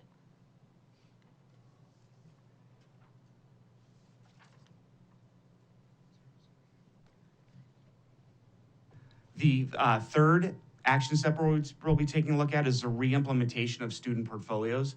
Prior to the pandemic, students and teachers collected evidence throughout the year that demonstrated knowledge and mastery of certain IB-related skills. And then at the end of the year, parents would come in for basically what was a student-led conference where they got to kind of visit the classroom, but most importantly, take a look at the work that the children had done throughout the year. So we are bringing that back this year. The last action step, what Lindsay had mentioned prior, is the new K-5 master schedule alignment, and this allows for 90 minutes of teacher collaborative planning. This gives the opportunity for the math and literacy and PYP coaches to meet with teams where we can plan and analyze data and reflect on instructional best practices. And specific to this goal, there's an IB focus every other week. So the teams can really plan for IB-infused learning experiences and ongoing assessments. And finally, when looking at our third goal, we are in the strategic plan area of investing in our people. And if you think back to the presentation that Peter W. did a couple of weeks ago, we stated that coming out of Mount Daniel, we wanted you all to know that our teachers have really embraced professional learning. And so the goal that we wrote was that by June of 2024, Mount Daniel will implement evidence-based literacy curriculum instruction and resources to create an explicit and systematic instructional model that encompasses the essential components of literacy. And to talk through our action steps, I have Ms. Reardon. Good evening. Our strategic actions to support this goal are, of course, our collaborative planning that we're lucky to have now through our new very exciting 90 minutes of planning for all of elementary. So we're using that time to practice our evidence-based instruction, look at data, and get our teachers really comfortable with all of this new instruction. We're also offering different professional development. So we took an audit of the school to see who needed what kinds of professional development, whether it's Orton Gillingham or the letters training that's coming from the state, and we're providing that in grade levels where they can best support students as we move through our new instruction. We are looking at certifying an in-house trainer for Orton Gillingham, so we have more ability to train even more teachers as they come through Mount Daniel. We're looking at buying support or getting as many resources as we can for these new structures. So even little plastic screens to support the phonics instruction, sand, anything we can to make sure that the instruction is solid and everybody has what they need. And of course, we will offer on our short Wednesdays or whenever we can, the science of reading professional developments through our literacy team at Mount Daniel and in the district. So you've heard a lot of us talking about that awesome new master schedule with that 90 minutes of embedded professional time that teachers can collaborate together. And it really is been a gift for our teachers. It's really a perk and a benefit when recruiting teachers to have that type of planning time. Additionally, that Wednesday afternoon block of time on those early release Wednesdays, that's the opportunity for the entire staff to come together. We don't get those opportunities that often, but to remain consistent and vertically aligned, those Wednesday afternoons are crucial to continue the work that we are doing. But in closing, I would like to just reinforce that these goals were collaboratively written by our leadership team and have been shared with our staff. We look at these goals and action steps as living, and we will make adjustments if needed as we monitor our progress over the next couple of years. We used several data sources to create these goals, including the IB self-evaluation findings, the K-12 Insight Survey results, teacher feedback, student behavior and academic data, and various other data points. And in doing so, we believe that we created a school action plan that is 100% student-focused, directly supports the strategic plan of the division, and is closely aligned with our friends at Oak Street and throughout the rest of the division. So thank you for your time tonight. Thank you.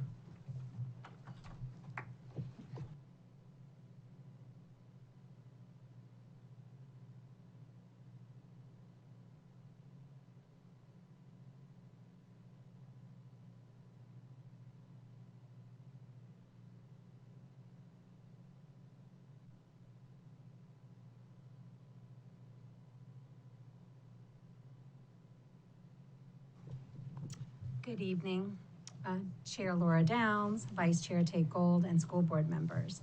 And very much like Principal Kasich shared, we are very much aligned, but also being very appropriate with the grade levels that we have in our school buildings and the input we've received from our teachers, the data that we have seen, and the supports needed in our building. So our first goal is under the area of resource management and continuous improvement. Our second one is under the area of IB-infused teaching and learning. And our third one is wellness, equity, and belonging. And so for our first goal, we are saying that by 2024, Oak Street grade level teams will evaluate and improve instructional processes to ensure equitable access of highly effective instruction for all 3rd through 5th grade students through the implementation of weekly collaborative planning cycles. And so for this goal, we're going to take a look at our strategic actions, and that will be shared by our math coach, Larkin Epstein. So this first strategic action towards achieving this goal is, like we mentioned before, the creation of the master schedule. It allows for the 90 minutes of planning 4 times a week. And to go along with those, the second and third strategic actions is where the teams can collaboratively plan during those time with, as a whole team, as well as with the specialists. And so during these meetings, like we previously said, we can analyze data and look at best instructional practices and just align instruction for best, for equitable access for highly effective instruction for all students.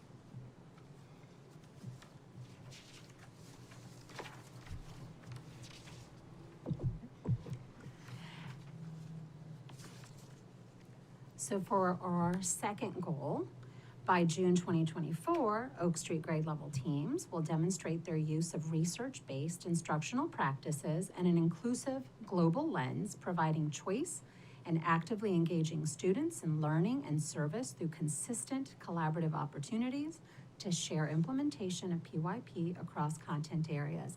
Our IB coach, Carrie Cheka, hoped to be here tonight, but she wasn't able to be here. She had to be a mom first tonight.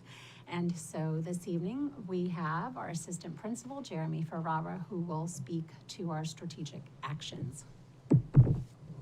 Good evening. So as we've talked about with the master schedule with PYP, teams will collaboratively plan and fuse instruction every other week and analyze student data, reflecting on instructional practices and sharing their individual strengths to embed the learner profile and approaches to learning across content areas.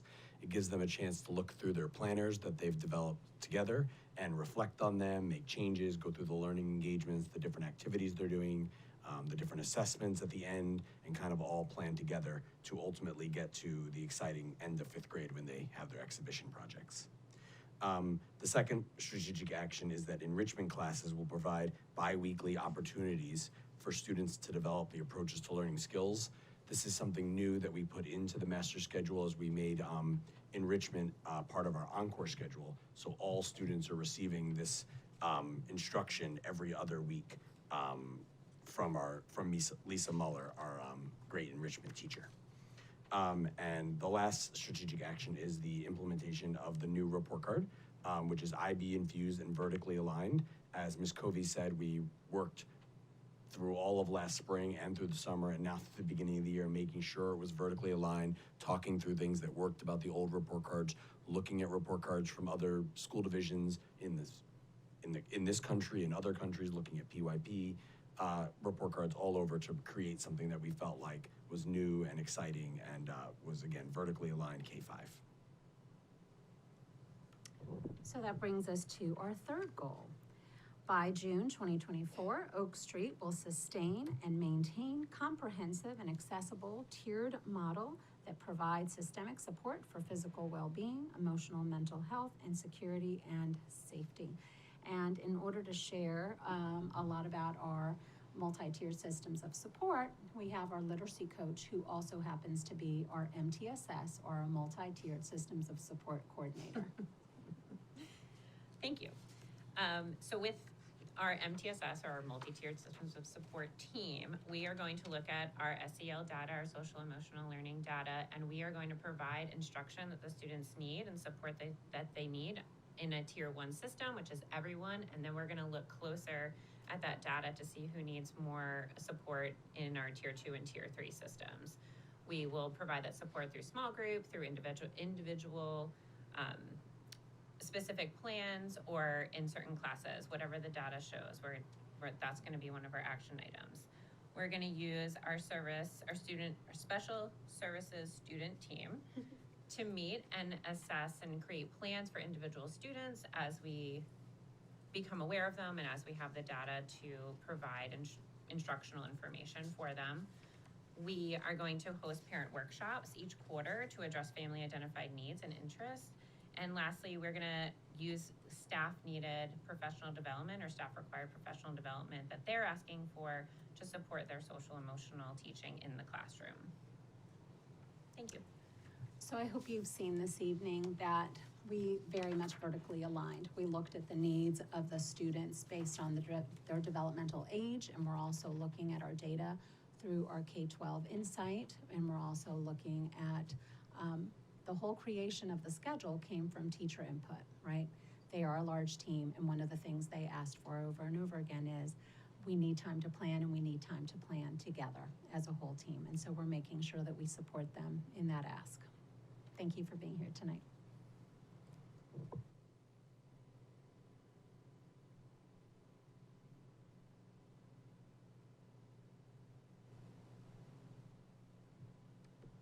Yeah, so that ends our elementary level, our lower level presentation. So at this time, we have our team close by. We can only fit 4 at the table, but we have the rest of our elementary teams, our Mount Daniel team and our JTP team close by. So if you all have questions or feedback, we can open it up at this time, and we're more than happy to share our responses.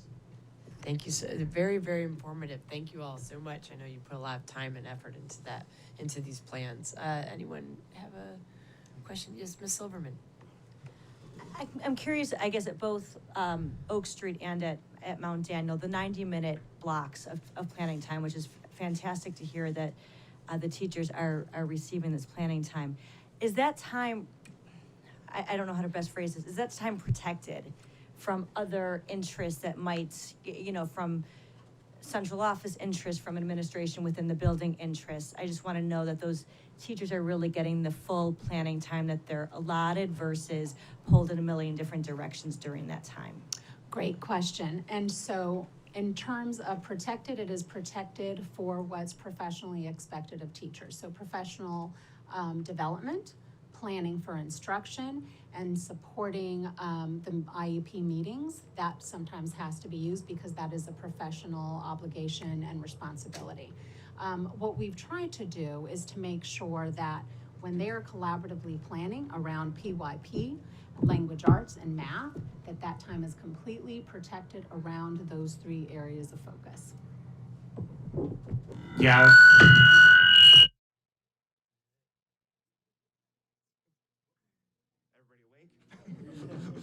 Yeah, I'd like to just kind of reiterate what Principal Doherty said. You know, that time is protected for them to take care of their professional obligations. There are mandated meetings where they're going to talk about math instruction and assessment data, or language arts instruction and assessment data, or PYP initiatives. What we have seen at Mount Daniel, though, is that teachers are meeting on their own when they don't have a scheduled meeting for them, because they believe in the work.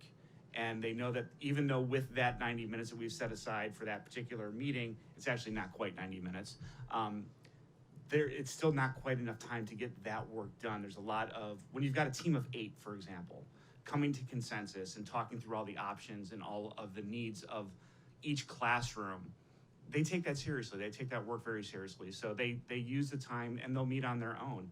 In fact, we have a team that goes even above. They'll do working lunches together now because we've been able to find a way for them to have lunch together as well. So they're making use of every minute that we can provide them. Thank you. Yes, Ms. Tice. Thank Thank you so much for all of this. I'm just so impressed with all of the collaboration and the goals that you've set.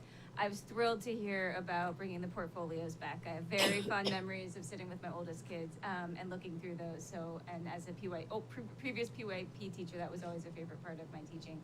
I'm curious if that is something that will potentially transition to Oak Street, or is that something that goes home at the end of Mount Daniel and a different plan at Oak Street? Right now, we have it scheduled to go home after second grade. I'm not sure where Carrie is with. I can speak to Thank you. So Carrie Checka and I spoke about that, and the portfolio is actually just one form of assessment through PYP, as you know, as a former PYP teacher. So then it's really more of an ongoing dialogue, which is why we're so glad to have these alternating Fridays where we get to collaborate with Carrie Checka around PYP, so that we can really talk about those areas of assessment of PYP and what's most appropriate for each grade level. Do we want it to be digital? Do we want it to be paper? I know that at Mount Daniels, the teachers really wanted the paper portfolio. So that was a discussion, that was an area of focus that the teachers chose with Carrie Checka. And prior to COVID, and a little bit during COVID, it was mostly digital that Oak Street completed portfolios.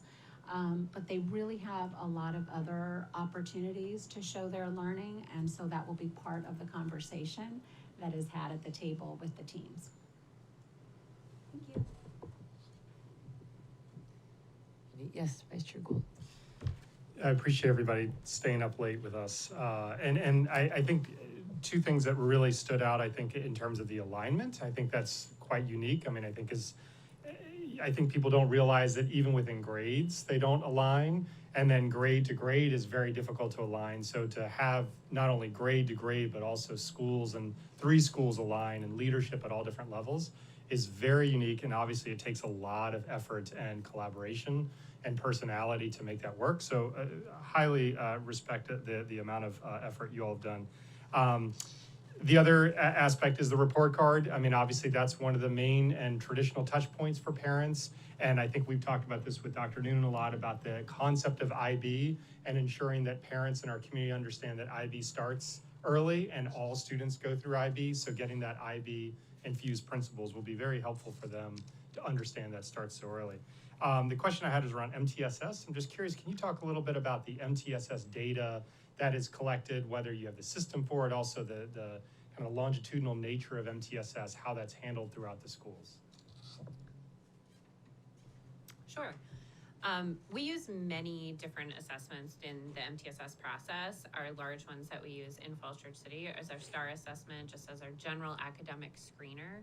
Right now, we know that there's a need for a social and emotional screener, so we're in process, both schools, lots of admin, central office working together to figure out what the best plan is for social emotional learning. But we use this screener and then additional assessments that look different in reading and math and different areas to really needle down on areas that students are struggling or that they're succeeding. And we put them into categories and give them the supports that they need. So for example, if it's comprehension and reading, we'll put them in a small group. Maybe they need additional support 4 days a week, and they'll get that support until they're ready to go back and just be completely functioning independently and successful in the classroom. Same with math. We do supports for behavior as well.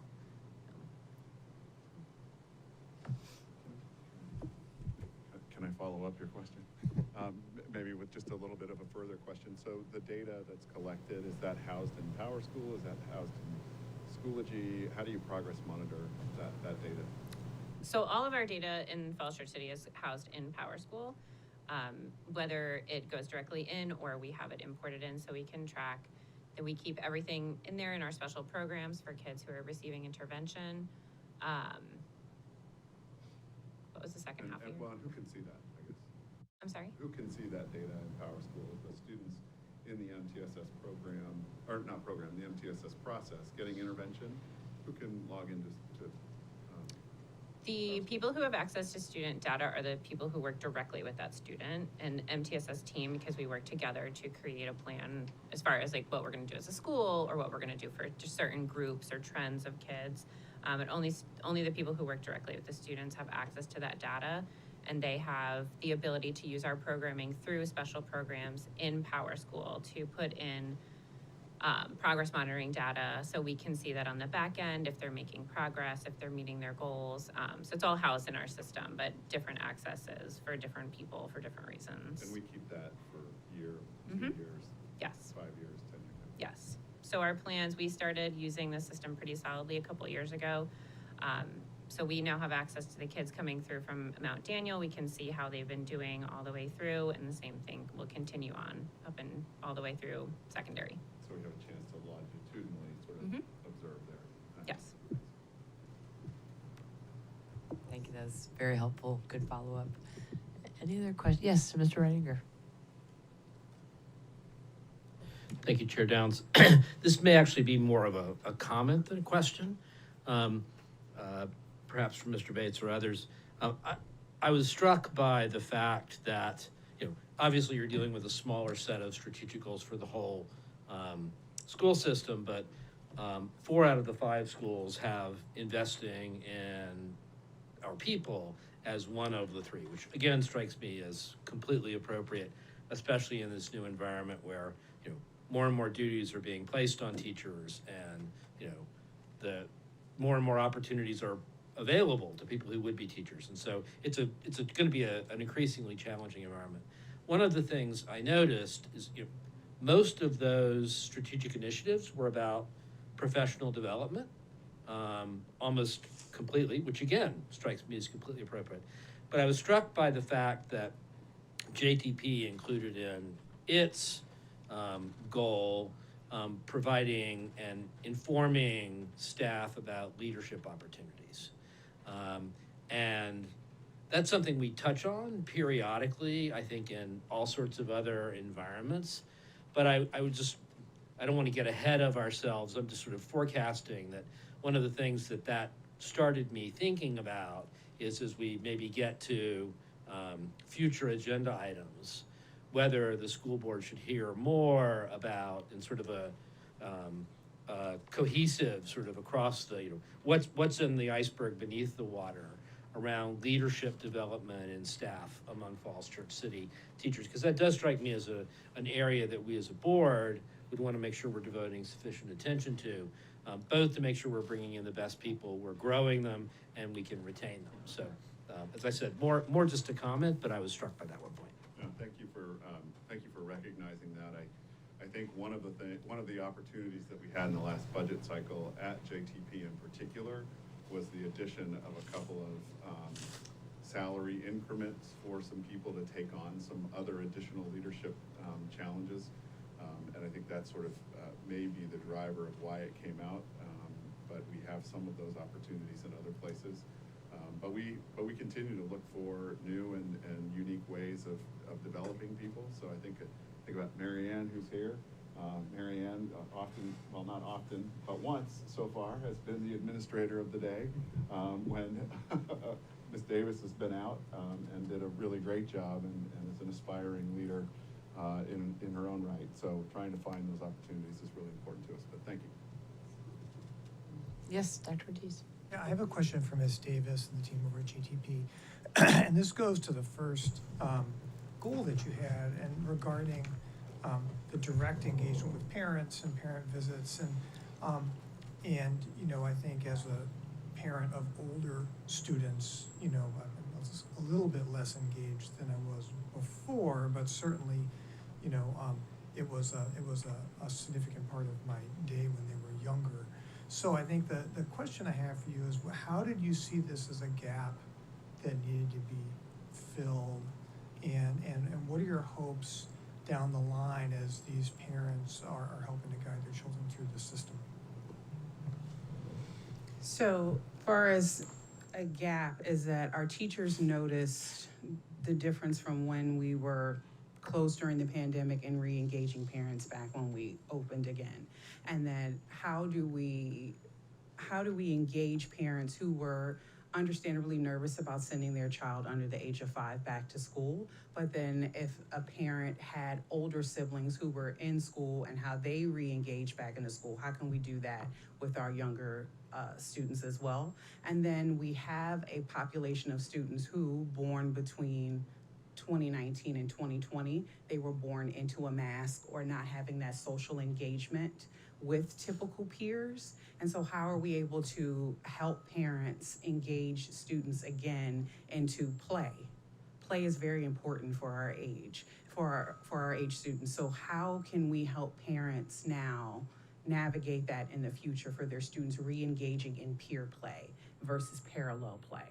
And so also we have a teacher on our staff, Nora Rosenberger, who during this time did research through not only NAUIC, but participating in a Ready Regions parenting cohort. And she has actually been talking with our teachers about how can we help our families going forward, because we have, with K-5, they have literacy. How can we now have emerging literacy with our students as well? Because we do have new ELDS standards. So many things are changing early childhood that we're learning as teachers and staff, but then we also want to make sure while we're learning, we're bringing that learning to our families as well.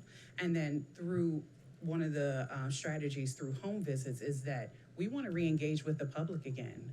Our doors are open, welcome. We have field trips coming. We want visitors to come back into our building. We really need to partner with all of our families. And by doing that, we're coming to the home to visit. We're coming to say hi, welcome. We're your family just as much as you're our family. And so by doing that, we can gather needs. What do you need from us? One of the things that we found was that a comprehensive list of resources here in the city to help families navigate just around who are new to the city. So having home visits really engages us again, and then also helps our population of students, not only who are VPI, early childhood SPED, but our typical peers as well. You're welcome. Ms. Davis, did we do home visits before, like pre-pandemic?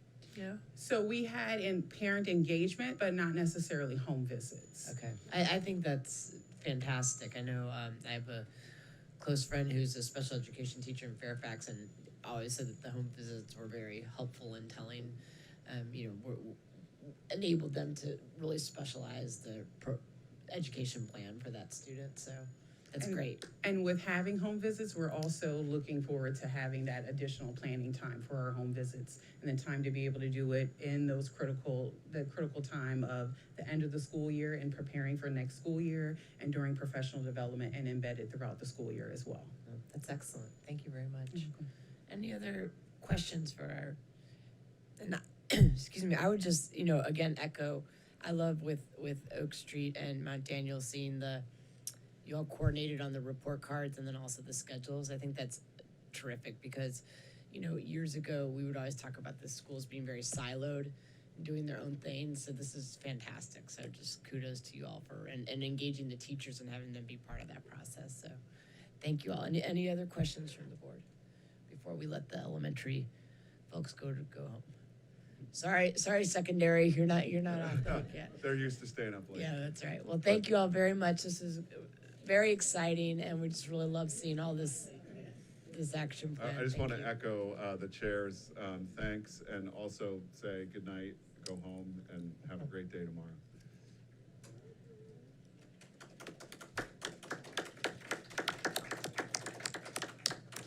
At least all schools are on early release tomorrow. That's a good thing. For the kids. That's right.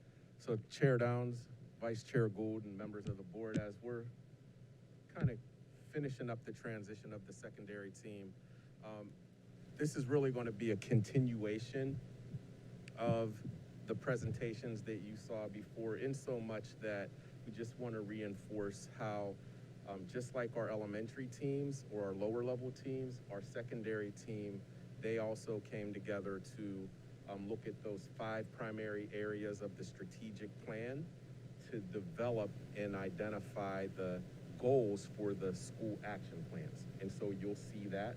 You'll also see that vertical alignment, and you'll also see that the details that are spelled out in the school action plans that you'll hear from the team, again, are those actionable steps, the things that are happening in the classrooms daily that support our work to meeting the goals of the overall 5-year strategic plan.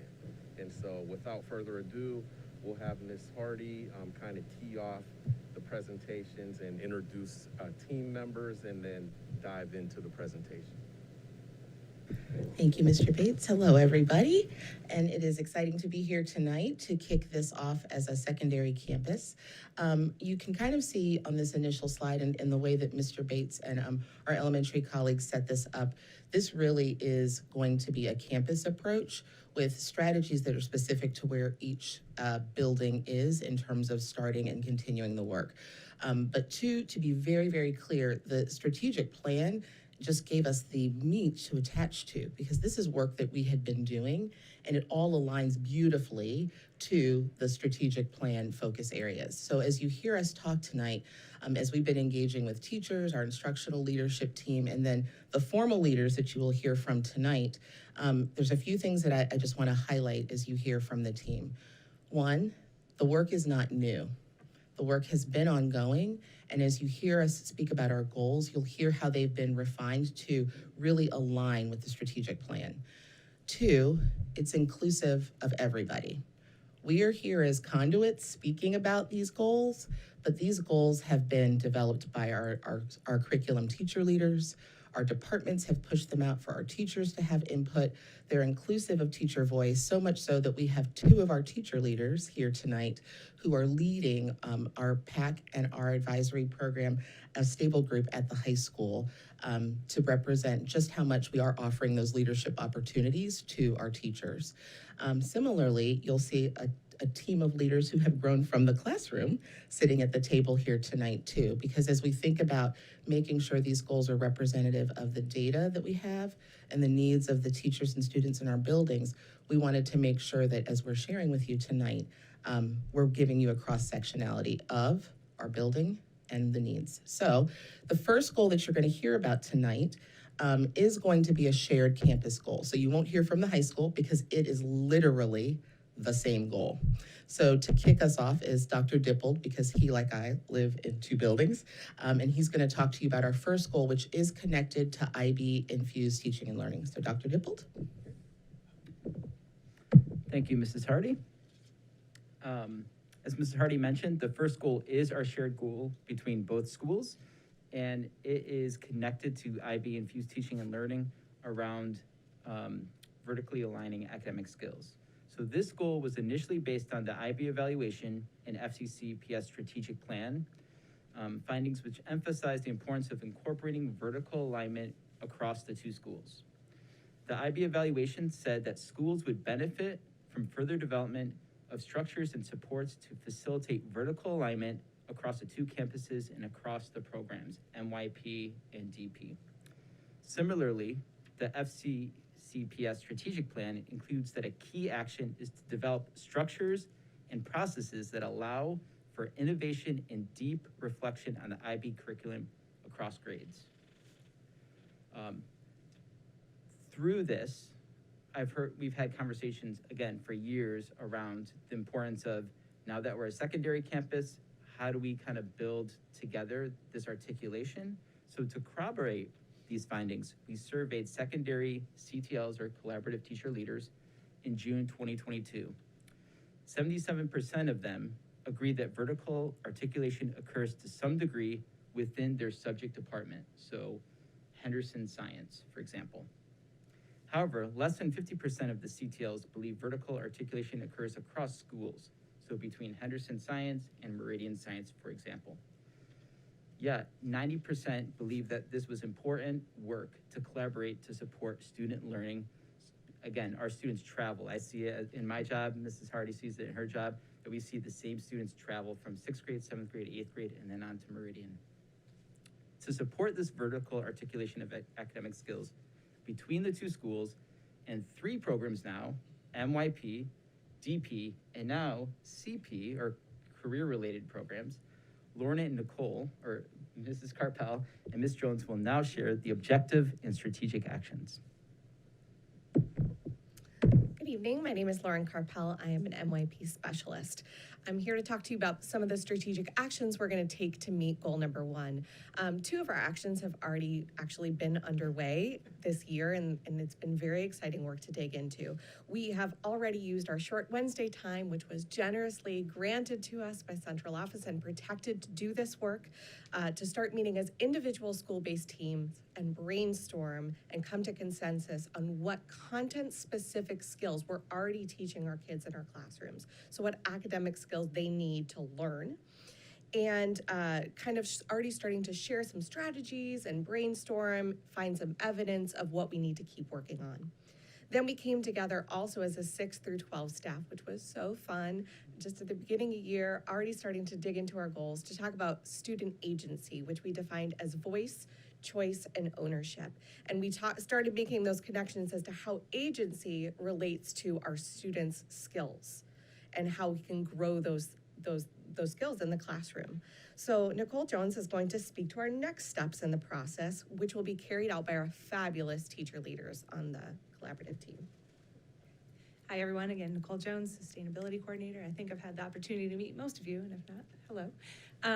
Yes, as Lauren mentioned, we've been really purposeful as a secondary campus in regard to how we use our meeting times and our meeting structures at the school. So in addition to those early release professional development sessions on those short Wednesdays, we're also really honing in on how we use our ILT, our instructional leadership meeting time, and also our departmental time to support our goals, which support the strategic plan. So there are lots of puzzle pieces that are all fitting together quite nicely for us. And as we mentioned, this goal in particular is an effort to focus on skills, subject-specific skills that teachers will build over time to develop student agency. And with our goal, we also want to develop agency within our teachers. So we define agency as choice, voice, and ownership, and that is what we want to see out of this goal. So tomorrow afternoon, our departments will be coming together as a secondary campus to begin merging the pieces that they had in their individual department meetings to talk about what are the most important things that happen in science, in Lang and Lit, in mathematics, and what is a common agreement that we can come to, that we can hone in on this for our students, build a progression over years, so we can build that confidence in our kids and that agency and ownership of their learning as they progress throughout their time at both Henderson and Meridian. So I'm curious to see what they have tomorrow. I know that they're excited for it, and the conversations that are being had about it are really positive, but I also know that, you know, they are being very thoughtful and very purposeful in what they decide to focus on. And so that's going to be our conversations for this month's early release and then also next. And on that note, that is a summation of that shared secondary goal, and I'm going to turn it over to Sia Knight to hone in on the Henderson goals. Musical chairs. Moving.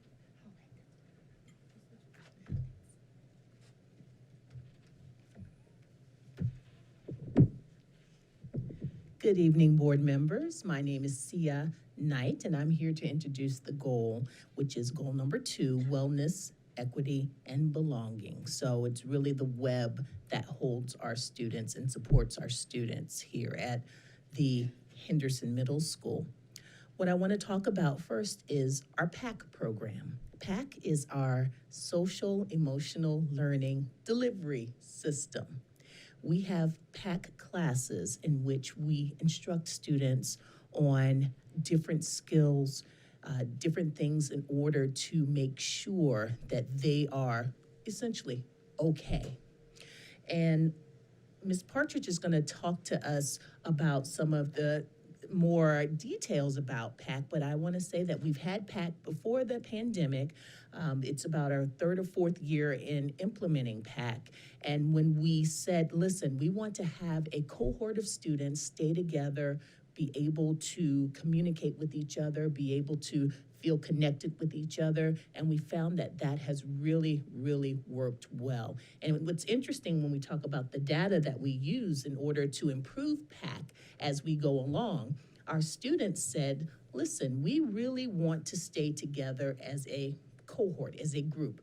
Our teachers said, maybe let's not have the same group of students each year. And so what we've decided to do is we kind of split the difference. So the students stay together and they move from one grade level to the other. So it's really an interesting concept, and I'm going to turn it over to Ms. Partridge to talk about some of the specifics.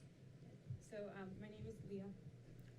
My name is Leah Partridge, and I am this year heading up coordinating the PAC and Flex Time at Henderson.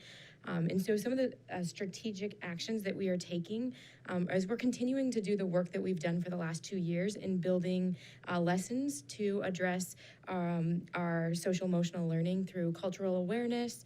We also built in time to tie into our UN sustainability. For example, all of our flexes tie into one of the different areas from the UN. For example, I did life on land and did endangered species. So students are looking at how they can create awareness for an endangered species. And we also incorporate the IB learner profile and the ATL approaches to learning skills during those times. We're intentionally having students set and reflect on their own learning goals during that time, which is a huge skill for them to have as they continue their learning. We are also using that time that we have in the short Wednesdays to work with our PLCs, our learning communities as teachers, to build those skills that we as teachers need in order to lead those PAC discussions. So that's something that we've really needed, and it's been really helpful to have that time.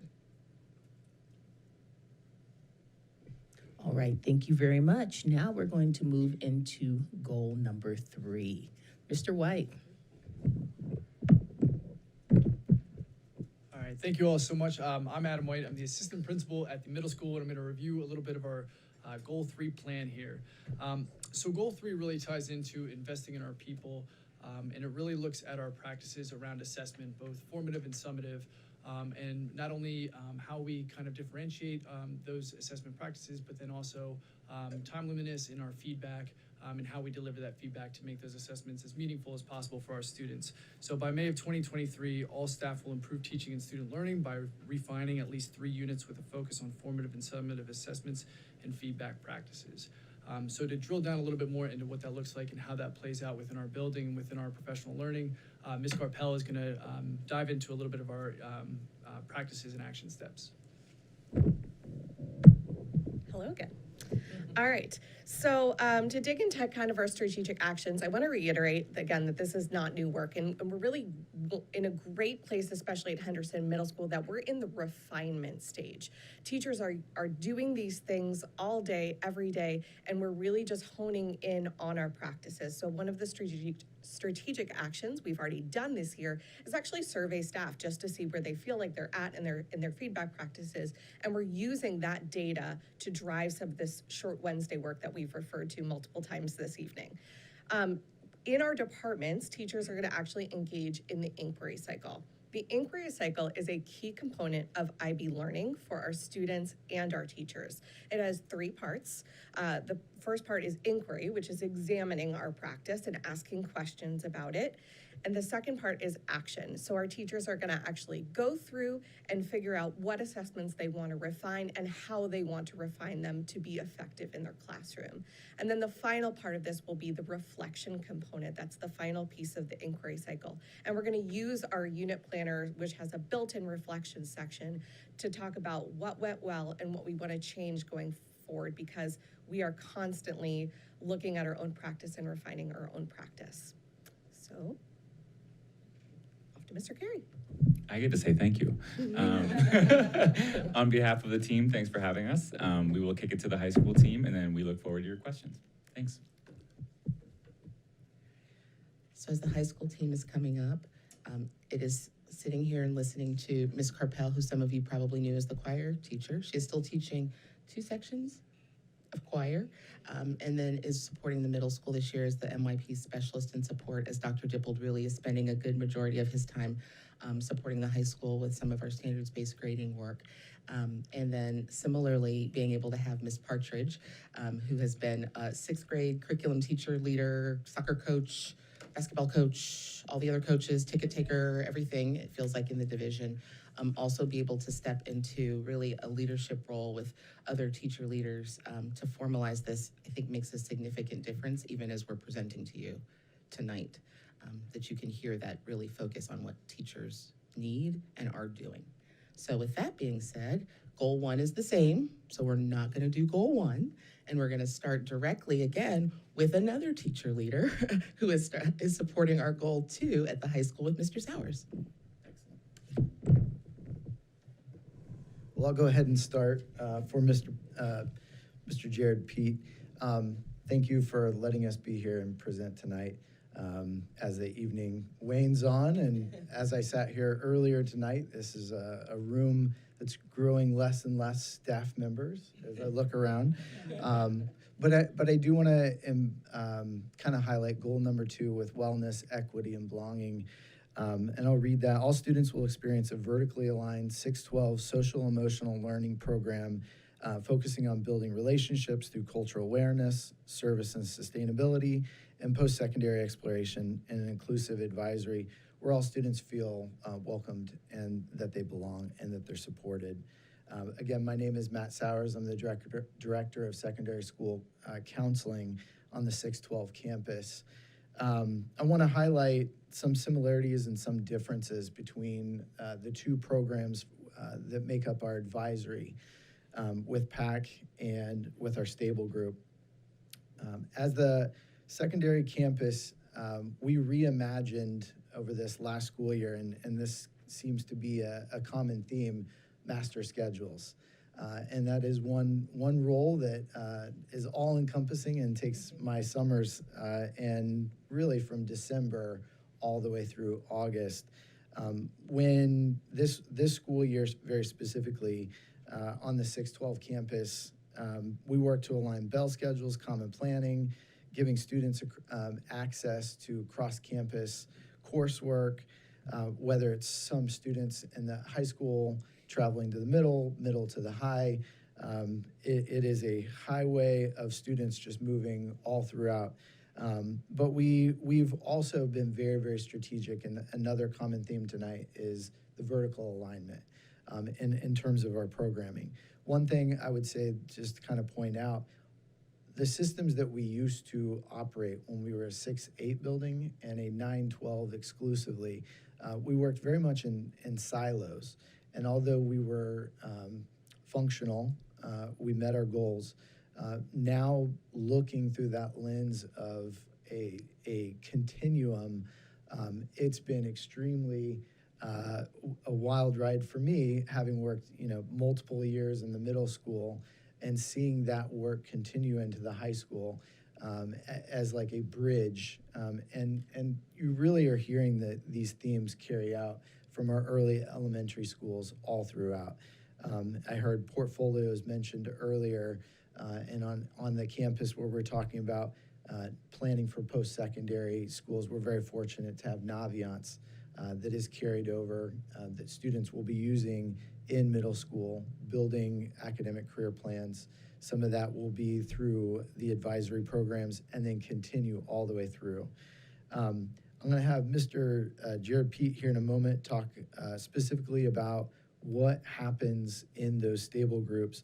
But you heard my counterpart, Sia Knight, speak to how cohorts of students are developed and how students travel from grade level to grade level. In the high school, it's similar, but the biggest difference is building that that trusted relationship with a stable group advisor. So a cohort of students, 15 to 17 students, will come together their freshman year, remain together their sophomore, junior, senior year with the same advisory teacher.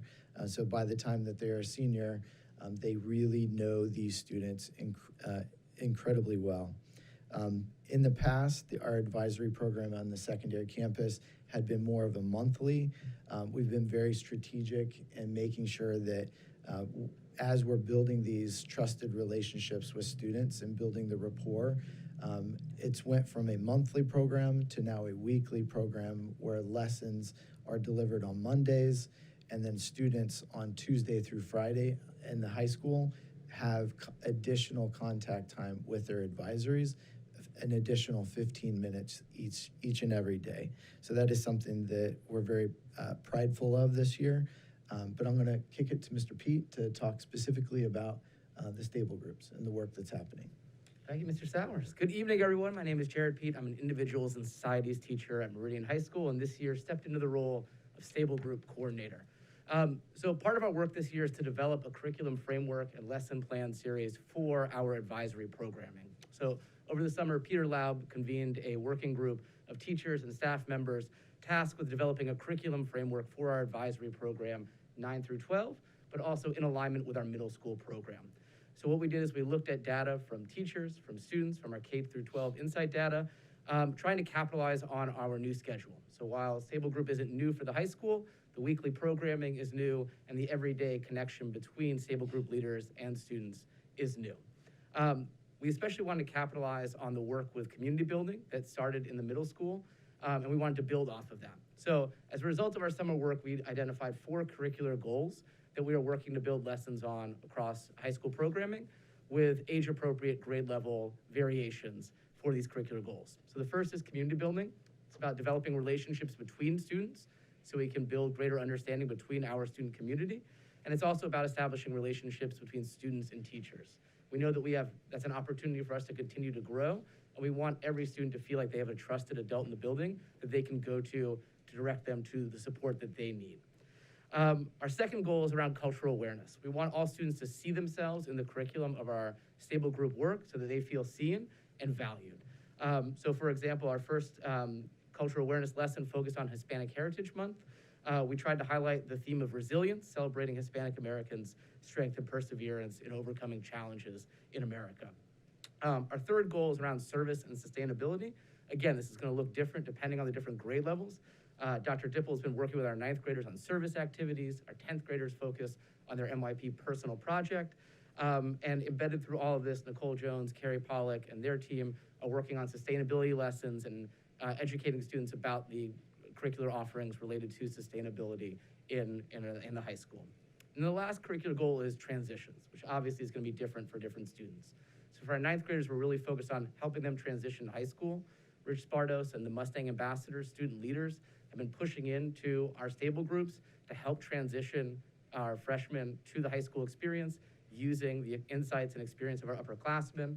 Our 10th graders, we're going to focus on transitioning to the upper class role, the curricular offerings that we have at the high school to make sure students know which direction is most appropriate for them. And then for our 11th and 12th grade students, focusing on transitions to college, career readiness, and whatever life might offer for them. In addition, we want to continue to revisit, and I'm very thankful to listen to the feedback from all schools, talk about the K-12 Insight Survey that our students filled out last year. We had over 600 students that had completed that feedback.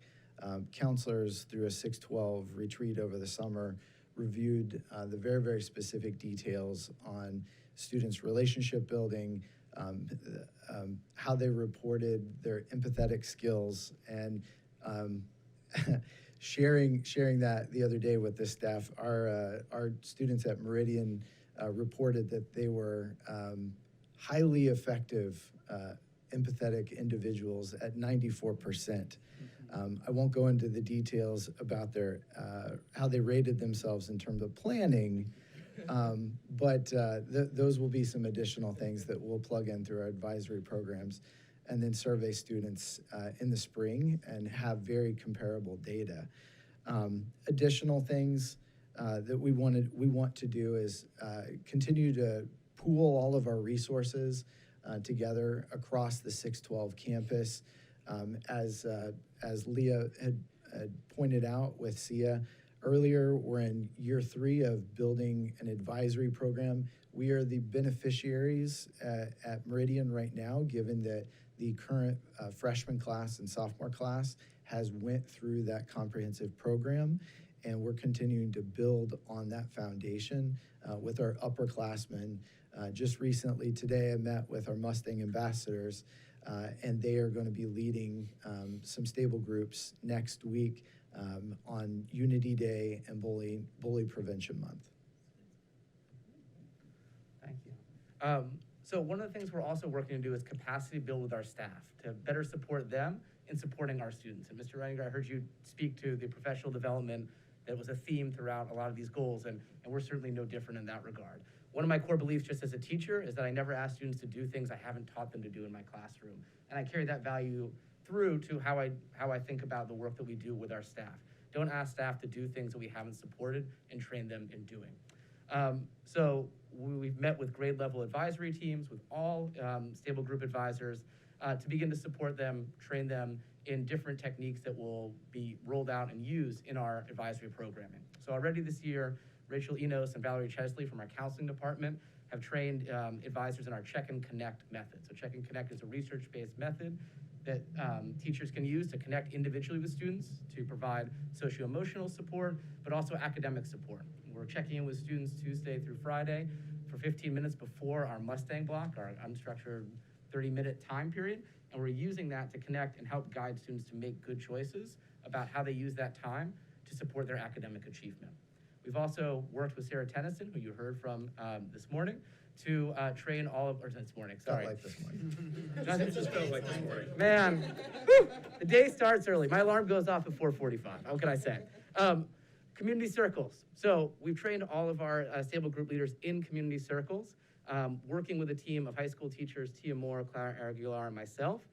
We trained teachers to offer these community circles really, as you heard today, to help build community. And why I think this is important is we're building a framework and a platform that we can then mobilize later on. So when, and unfortunately this will happen, traumatic events happen in our community, in the world, in the States, we've got a format for a structured conversation where students can begin to process and work through their feelings and emotions. So while we're not using that right now for anything beyond community building, we're capacity building our staff and creating a groundwork for our students to meet their social emotional needs if and when that time does come. So hopefully what you've seen today, or what you've heard from me today, is I've mentioned a lot of different people. And I think we have an incredible staff in the high school and the middle school. And I view my job in large part as a stable group coordinator to help facilitate the talents that our staff has so that we can let their passion, their knowledge, their enthusiasm, their love of our students really shine through in ways that are going to make real differences for our students. So thank you for your time today. And I just want to close by reminding everyone to wear orange next week on October 19th for Unity Day, celebrating kindness, acceptance, and inclusion. Thank you. On to goal number 3.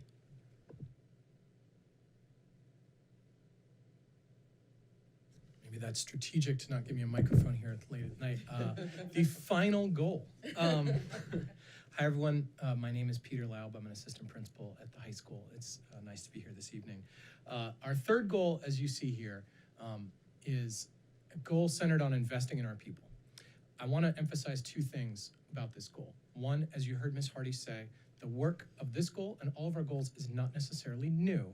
It is iterative work around good practice. And that's what our teachers are really digging into, and that's what these goals are about. I also want to emphasize that like all goals, it is about student achievement. But we realize that the details of this goal and the action steps of this goal are about investing in our people, and that by investing in these people, we will see the growth in the student achievement.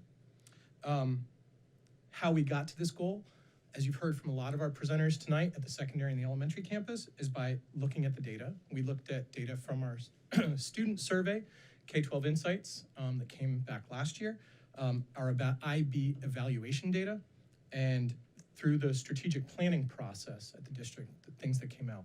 And that's why you see things in this goal, such as feedback practices and rubric utilization, items that were highlighted in when we looked at the data in those. So now, to talk a little bit about the strategic actions for this, I'll turn it over to Mr. Singer. Good evening, everybody. Josh Singer. I am the IB Diploma Coordinator at the high school, and thank you for staying with us here now at 9:35. It's a pleasure to speak with you. I want to, as I talk about the strategic actions around this goal, I just want to state, similar to what you heard in Goal 1 and Goal 2, there's a lot of intentionality behind this. And what we're hoping to accomplish here with our strategic actions is to promote a culture of learning among our staff. And recognizing that within our staff, we have some really fabulous practitioners that I think those of you who have had children come through the high school, or those of you who are in the high school, can already start thinking of the names of some of these individuals. And our goal here through these strategic actions is to really build a network between the fantastic practitioners we have at the high school in order to build the capacity of all of our educators at the high school to move student learning in the direction we want it to go for all of our students. And so we are, in these strategic actions, seeking to leverage the expertise of the people who are already in our building, as well as introduce research-based practices as appropriate to promote a deeper learning through feedback practices and rubric utilization. So the first strategic action that we're using of 3 strategic actions is to engage in job-embedded professional development. So this is really occurring in 2 different locations. The first location that's occurring is in the ongoing cooperative team meetings that happen as our cooperative teams typically have common planning time to engage in meetings similar to what you heard at the elementary school, where those course-alike teams are able to come together, talk about planning and pacing and the design of assessment, and go through the moderation of assessment and ensure that they're aligned in how they're going through that. What is somewhat new to us at the high school level, though, is then engaging the staff in interdisciplinary professional learning communities. So on these short Wednesdays, we'll have our second such session tomorrow. Our staff has been broken apart and reconfigured to include general educators from various departments, special educators, as well as our counselors, to share the practices that they're using within their cooperative teams. The idea being that within some of our departments, we know we have some really effective feedback practices, and with some of our educators, we have some really effective feedback practices. But those aren't everywhere. And so by speaking with people across departments, we hope to share that knowledge and share that expertise. Really focusing in and targeting around 3 aspects of feedback, and that's how do we make feedback specific, how do we make feedback actionable, and how do we make feedback timely. So as you heard Ms. Carpel speak about in the middle school presentation a little bit earlier, we're engaging teachers in the reflective inquiry process through this discussion around feedback practices. So in our last session, we did a little baseline. What current practices do you use? And as we heard from each other, we identified a practice that we wanted to implement in the time between September and October. We identified data that we would want to collect. And so when staff reconvenes in their interdisciplinary teams tomorrow, they're going to share their findings, and they're going to reflect on what they learned about their practice, and they're going to discuss and do the wonderful things that happen when wonderful educators come together, and ultimately determine, all right, what's our path forward? Do we continue with the practices that we've identified? Do we refine those practices? Or do we recognize that, hey, maybe we have a practice that we need to abandon and that we need to pivot into something else? So that's the feedback component of this. On the other aspect of this goal, you'll see again the implementation of rubrics, and this also overlaps with goal number 1, and that's the IB teaching and IB infused teaching and learning. A lot of MYP curriculum, a lot of IB diploma program curriculum already incorporates rubrics into the practice. And so what we're working on with our staff, both in the department level and in these interdisciplinary professional learning communities, is how do we take rubrics and make them something that is understandable to our students? And not only how do we take these rubrics and make them something that's understandable to our students to promote learning, but how do we bring these rubrics into our overall academic program, into courses that might not be IB at the junior or senior level, or into our AP courses, which has rubrics of its own, or even into our High C program as well. So again, through these three strategic actions, the engaging in job-embedded professional development, through the reflective inquiry process around feedback strategies, and through the collaboration on course-alike rubrics, we hope to accomplish this goal of moving student learning in the direction that, again, we all hope we can take it in. Thank you so much.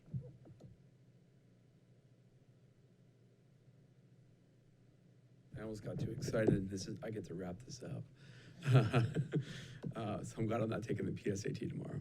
But I do want to reiterate that what we have in this room are some of the most talented people. And you saw working 612 collaboratively, testament to that was the fact that we can share our goals, but we really do have the right people doing the right work. And you heard things like student voice, choice, agency, ATLs, student feedback. We have student-centered goals that are focused on the whole child. So what this plan does is it gives us the ability to really target this work and make sure we have that laser-like focus and make progress.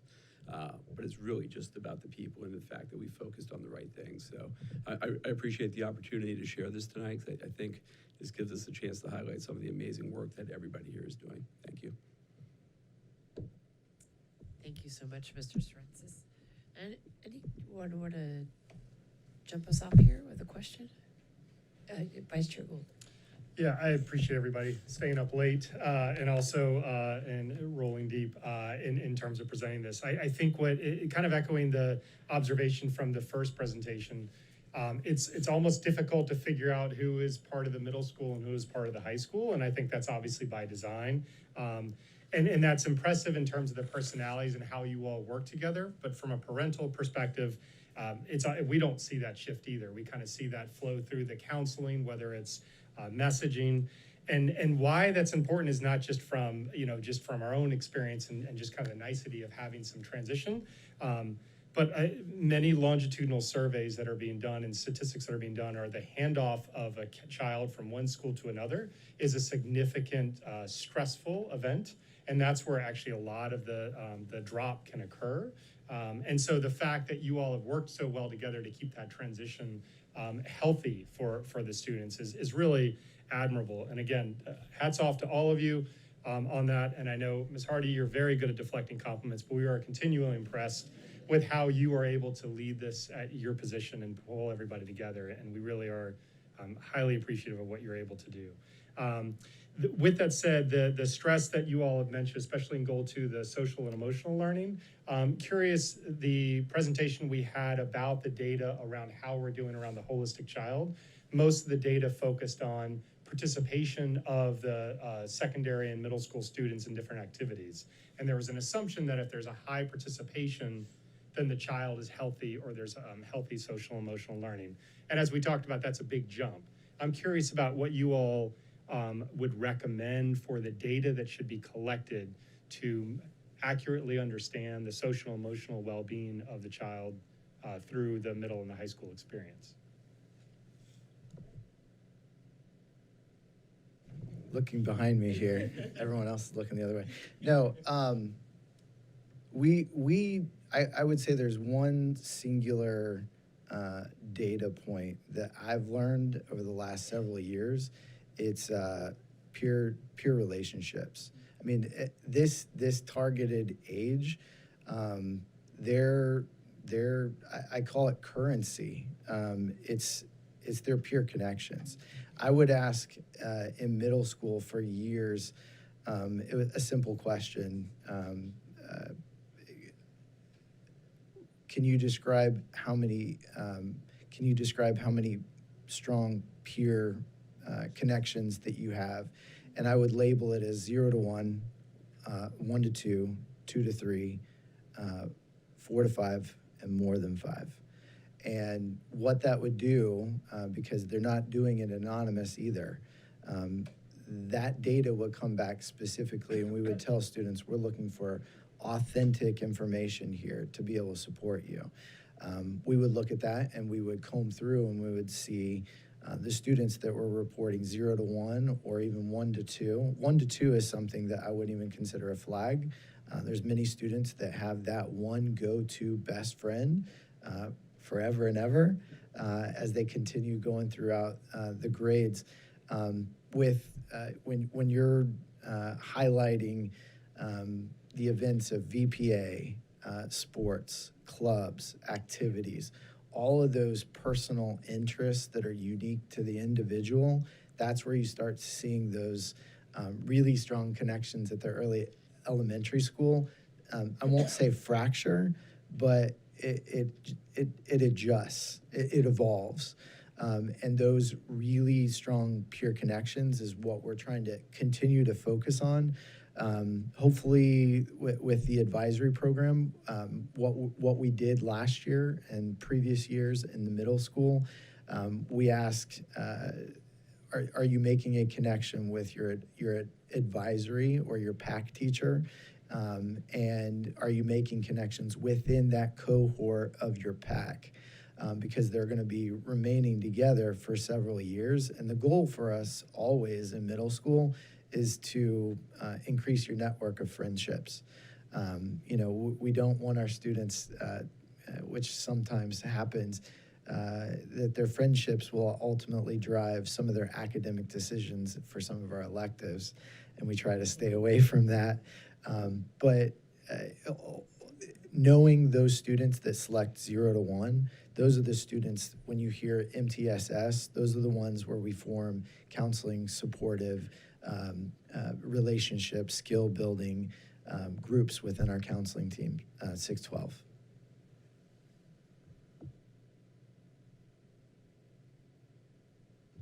Thank you. Dr. Dimick, you're looking like you might have a question.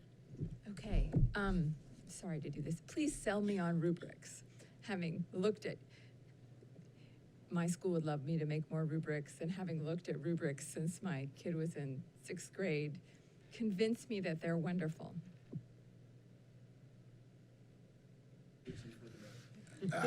I wish I could pull Jay McTighe and Grant Wiggins into this room and to do the arguing for me.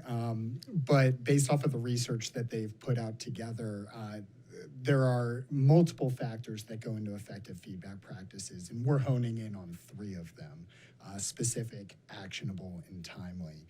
And rubrics as a tool enable teachers to provide that specific, actionable, and timely feedback in a way that putting a grade on something, a number grade, a letter grade based entirely off of one's own estimation of the quality of the work cannot. And one of the advantages of a rubric when explained effectively to students in understandable language is the students understand what the metric that they're going to be assessed on, what mastery looks like before the assessment process begins.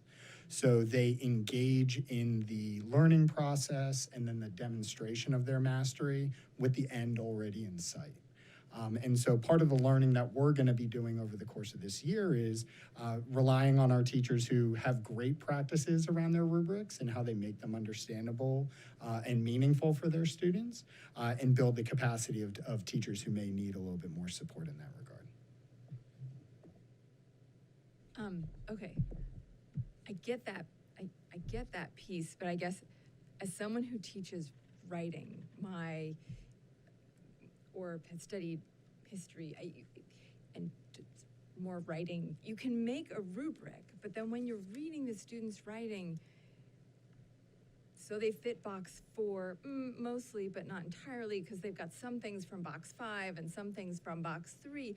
I see that it's better than just a grade, but how do you not have, like, it just seems to me to be a way around teachers writing comments on work. So I got handed the mic on this one. I also teach Langen Lit and 6th grade, and I was fortunate enough to be in the pilot group when we transitioned to standards-based grading. And I think the most powerful piece of a rubric is that I, as a teacher, know what specifically I'm commenting for students. They know ahead of time, so they know what to look for for example, today in my 6th grade class, my students knew they were looking for extensive details and strong use of periods. We're in 6th grade, periods to make complete sentences. And every single one of my students was able to look at the rubric that I gave, the writing of their own writing, and make their own comments and justification for why they should get the grade they get. And that doesn't happen if you don't have a rubric. So you really need those clear guidelines for students in order to reflect on their own learning through that process. It does take work and teaching, so it's something that I know has been really helpful in the Lang and Lit department to define those terms on the rubric. So we actually use pictures in 6th grade. So I have a butterfly with lots and lots of details, and that's what the writing should look like, versus the outline structure, which would be your very basic simple sentence. So the kids actually can see those changes in their own writing when you look at it and they're like, that butterfly doesn't have very many lines in it. It doesn't have much color. So they know that means I need to go back and add detail. And that to me is the most powerful part of a rubric, is a student takes ownership of their learning. I'm going to just add one more piece to this because I think it might be worthy of at least consideration. Maybe two. First is, I don't think a rubric and comments are mutually exclusive. I think you're still writing comments on a rubric to a student that's providing a roadmap towards their success. But the other piece of it that I think can be really powerful is when you're looking for reliability factors across content teams.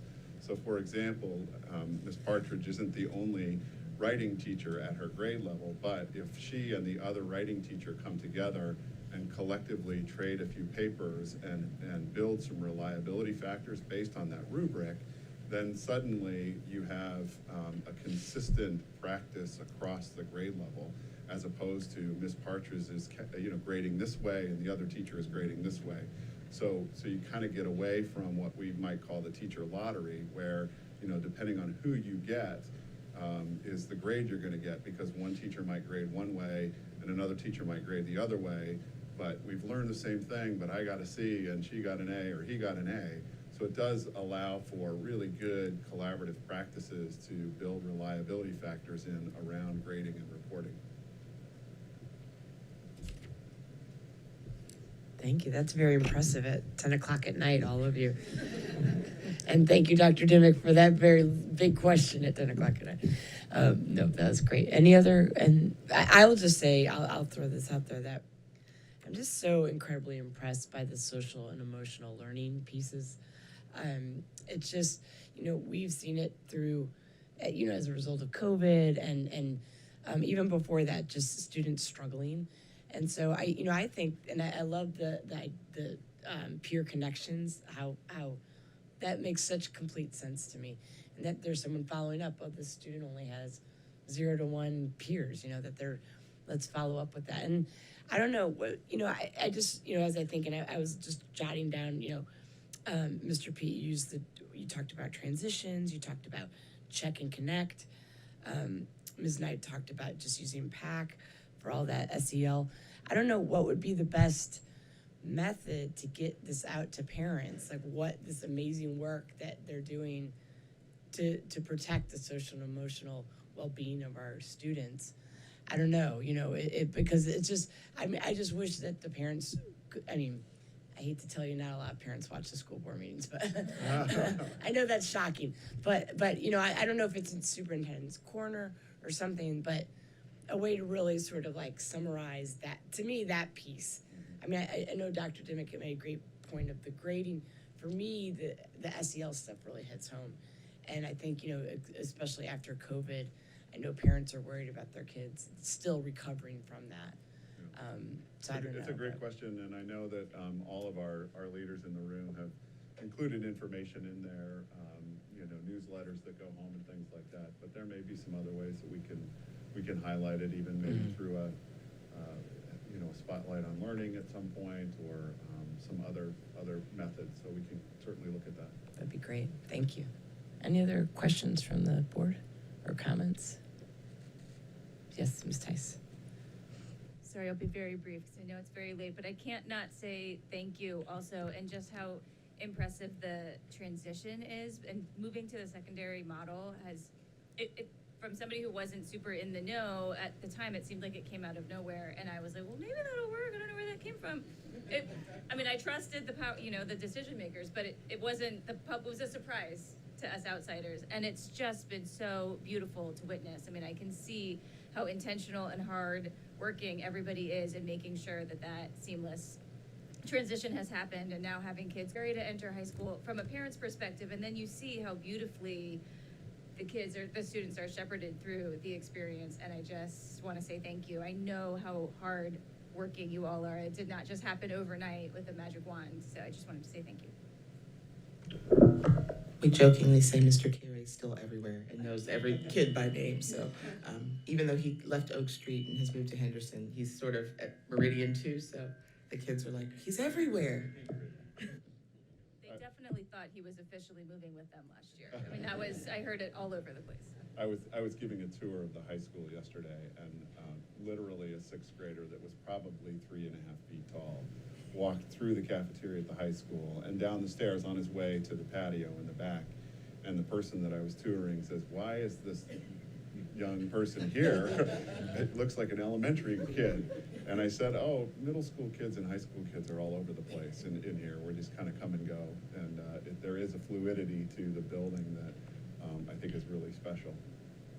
Yeah, and I agree, Ms. Tice, I can't really say it much better than you did. I for those of us who were on the board before, we remember when Dr. Noonan talked to us about this new structure. And to me, it's been, I think that this evening is a great example of why it works so well. But again, as Vice Chair Gould said, you will deflect Ms. Hardy, but a lot of that is because of you and your leadership and making sure these two schools work well together and really complement each other. So again, thank you all so much. I know it is, Ms. Tice made the point that we probably should let you all go first since you have to be at school earlier than the elementary school crowd. But we'll tell you what, how about tomorrow we let the kids go early? I was just kidding. But thank you. I know you all did a lot of work on this. Thank you for staying with us this evening. Thank you for the information. And for those of us who are not leaving, let's take a quick break and we'll be back at 10 o'clock. Right, so we really need to take them out when we're looking at this comparison in terms of other revenue.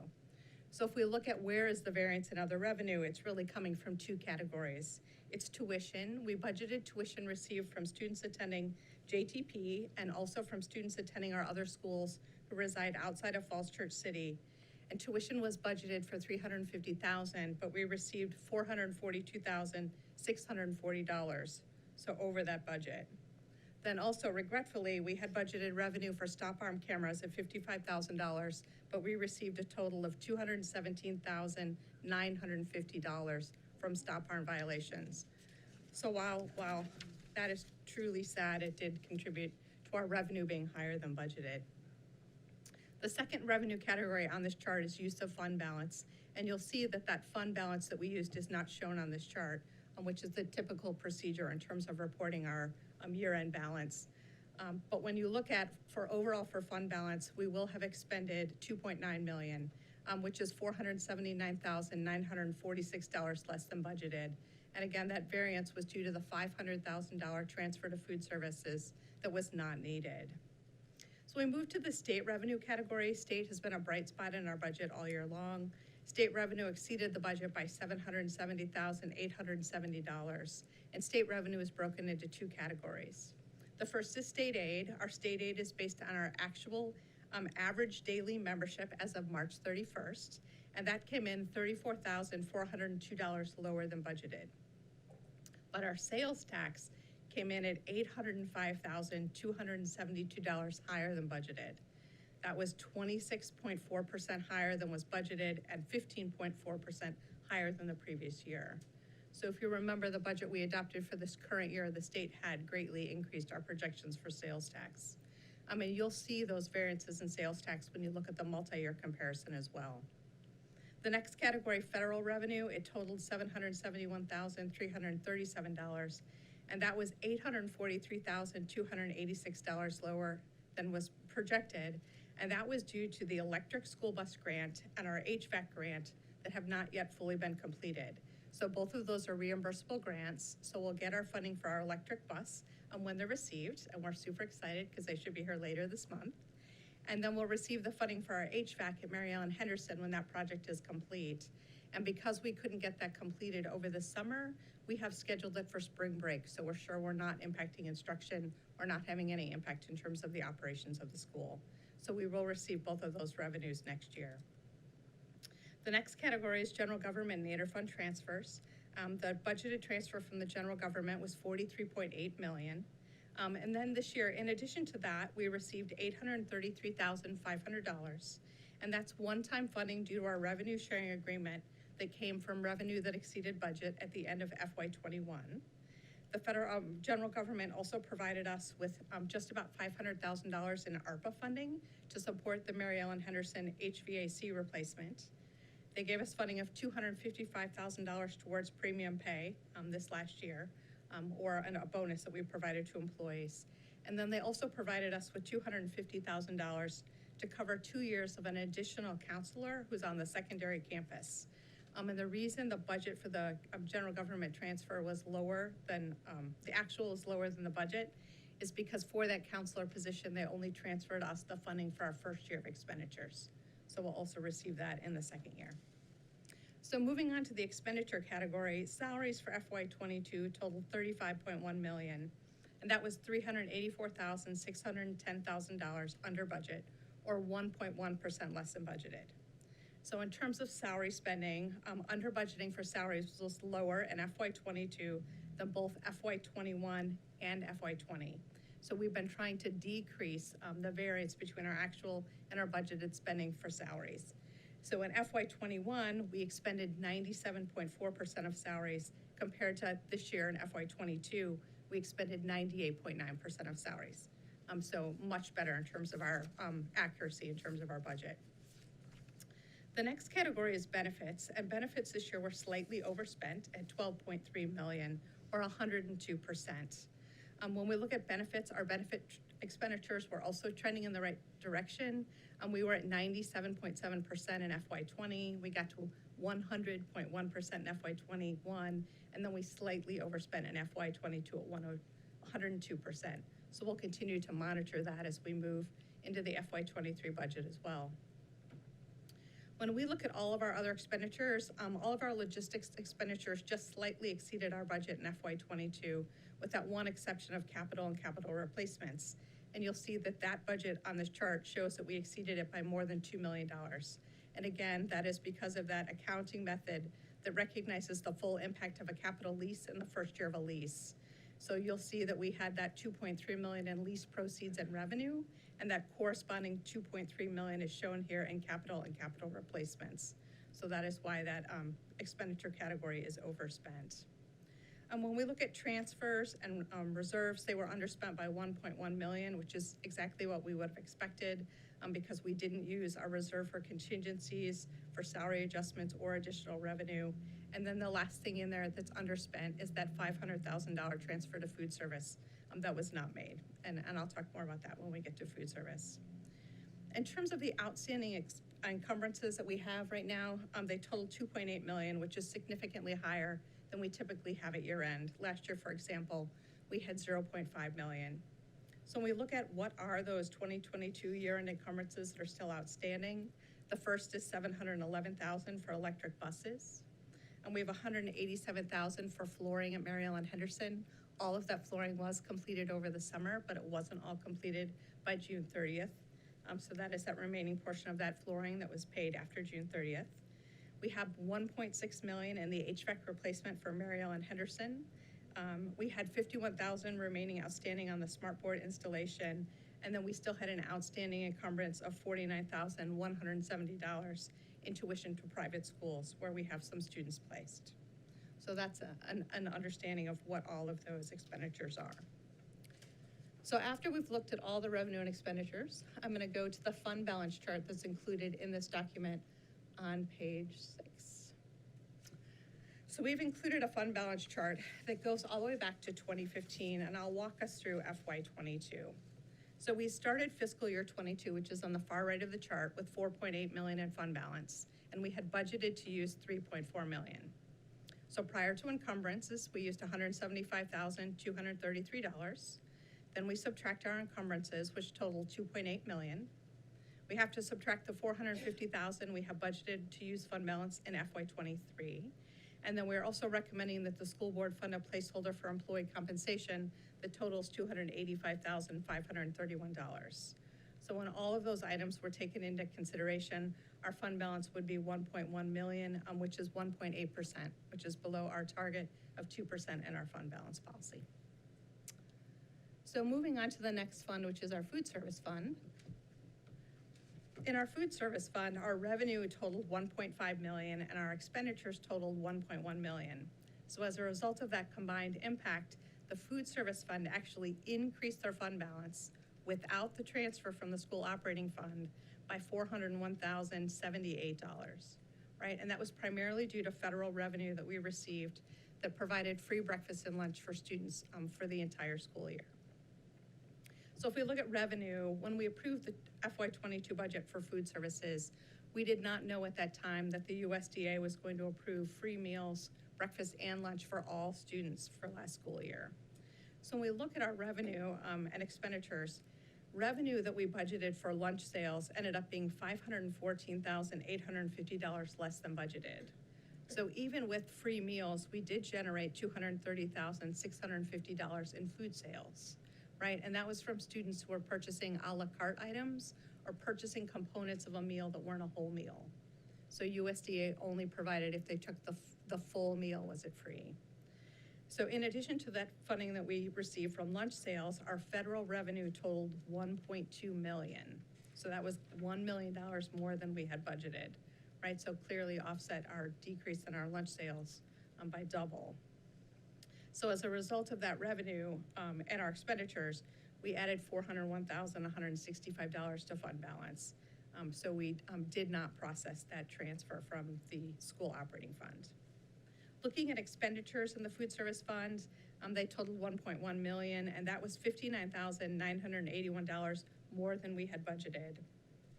So when we look at that, our salaries were nearly spot on. They were $2,960, or 0.7% lower than budgeted. Our benefits were $5,753, or 4.6% higher. But our other expenditures were $57,188 higher, and that was due to increased food cost and paper supply products related to food. So for our food service costs, they were $84,177 higher than budgeted, and our paper supplies were $25,739 higher than budgeted. Some of that is attributable to the additional meals, and then some of the other was impacted by fuel costs and inflation, and then we also did have supply chain challenges throughout last fiscal year.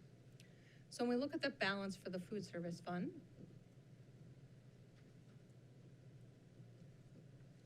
sorry, I'm scrolling.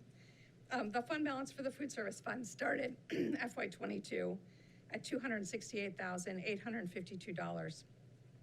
Then after the impact of the revenue expenditures and after the budgeted fund balance for FY23 of $100,000, the food service balance will be $569,930. So that is the food service fund. So moving to the community services fund. In the community services fund, our revenue totaled 1.5 million and our expenditures totaled 1.4 million. So as a result, the impact of fund balance is $63,389. So in the community services fund, we have two primary activities, both of which are fully self-supporting, our daycare program and community use of our facilities. So their revenue needs to pay for the services that they provide. So when we look at revenue, again, it totaled 1.5 million, and that was 0.8 million less than budgeted. And that was due to fees for services being lower than budgeted. And we also did not use any of the budgeted fund balance in FY22. When we look at expenditures, expenditures totaled 1.4 million, and there too, our salaries were 38.4% lower than budgeted, and benefits were 31.8% lower than budgeted. And that's because in both of those programs, the staffing levels are directly, and the expenditures are directly related to the fees that we charge for services. So you'll also see then we have corresponding reductions in the other expenditures that we paid. When we look at those activities in the multi-year chart on the page that follows, You can see during the pandemic, we had a significant drop-off in revenue for both of those programs, but they're really picking back up in FY22, becoming much closer to the level that they were at prior to the pandemic. When we look at the fund balance for the Community Services Fund, we've included a little bit more complicated chart.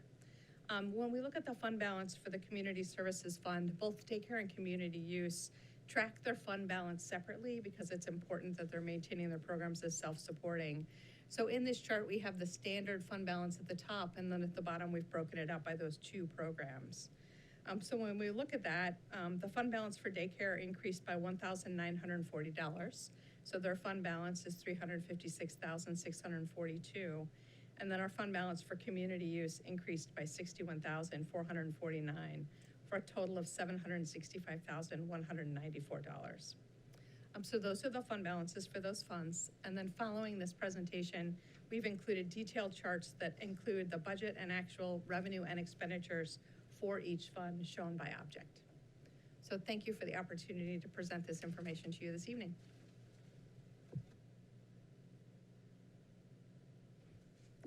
Thank you so much, Ms. Michael, and Ms. Kopic is always working so hard on this budget, so we appreciate both of you and all your work on this. Questions? Yes, Vice Chair Gould. Yeah, I appreciate all the presentation on this. You mentioned about the percent overspend for budgeted for benefits. I'm just curious about why benefits is not correlated with salaries when it comes to, that was, I think, at 97.9. Yes, thank you so much for that question. So you're absolutely right. We have benefits that are strictly a percentage of salaries. So for example, if we think of FICA or Medicare, or even things like Virginia Retirement System, where that's a percentage rate tied to salaries, you would expect absolutely perfect alignment there, right? If we had developed a budget solely based on the percentage of dollars and salaries.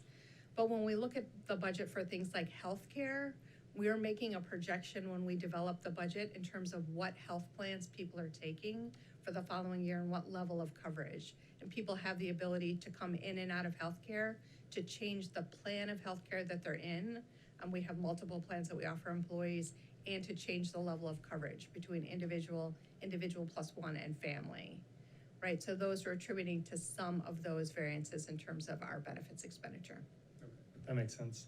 And then the other question, if you've already done this, I appreciate it, but the school operating fund, it looks like you're referencing sub-levels of calculations. And obviously this looks like from an Excel sheet. Is it possible to get this Excel document that we could look at what you were referencing? It looks like the plus you could expand and you could see the various rows. Did you already send that to us? I didn't send it to you. It is included in all the last pages of the document. They're all expanded at the back. Okay. Any other questions? Well, Ms. Michael, I'll just say I did note your, which is a big sentence that I'll pull out here. I'm looking at page, I guess this is page 5. The spending is an appropriate utilization of one-time funding to bring the ending balance closer to the 2% guidance. So I just wanted to point that out, that I thank you for noting that, and just making sure that everyone is aware that we've brought that down to within guidance, 2% guidance. Thank you.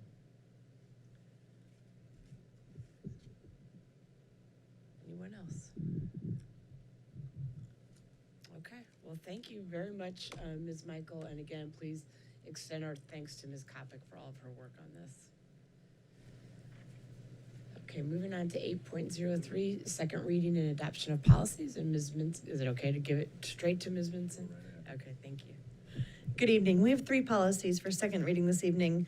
The first is policy CC, school calendar policy. And Mr. Reidinger, you were not here last meeting, I believe, in person when I thanked you for taking the laboring oar on this. But this is a policy that's been in front of the board for a number of board meetings and work sessions now. So I would welcome any questions on policy CC, school calendar.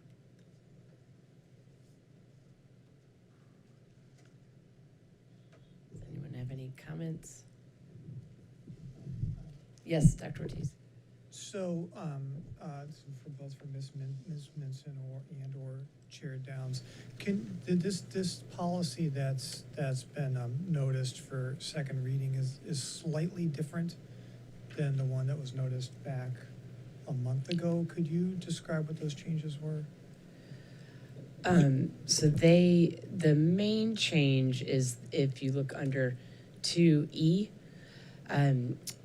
this came up at our last meeting, and Ms. Tice's point was that if we were to, the original calendar talked about adopting 2 years worth of calendars every other year.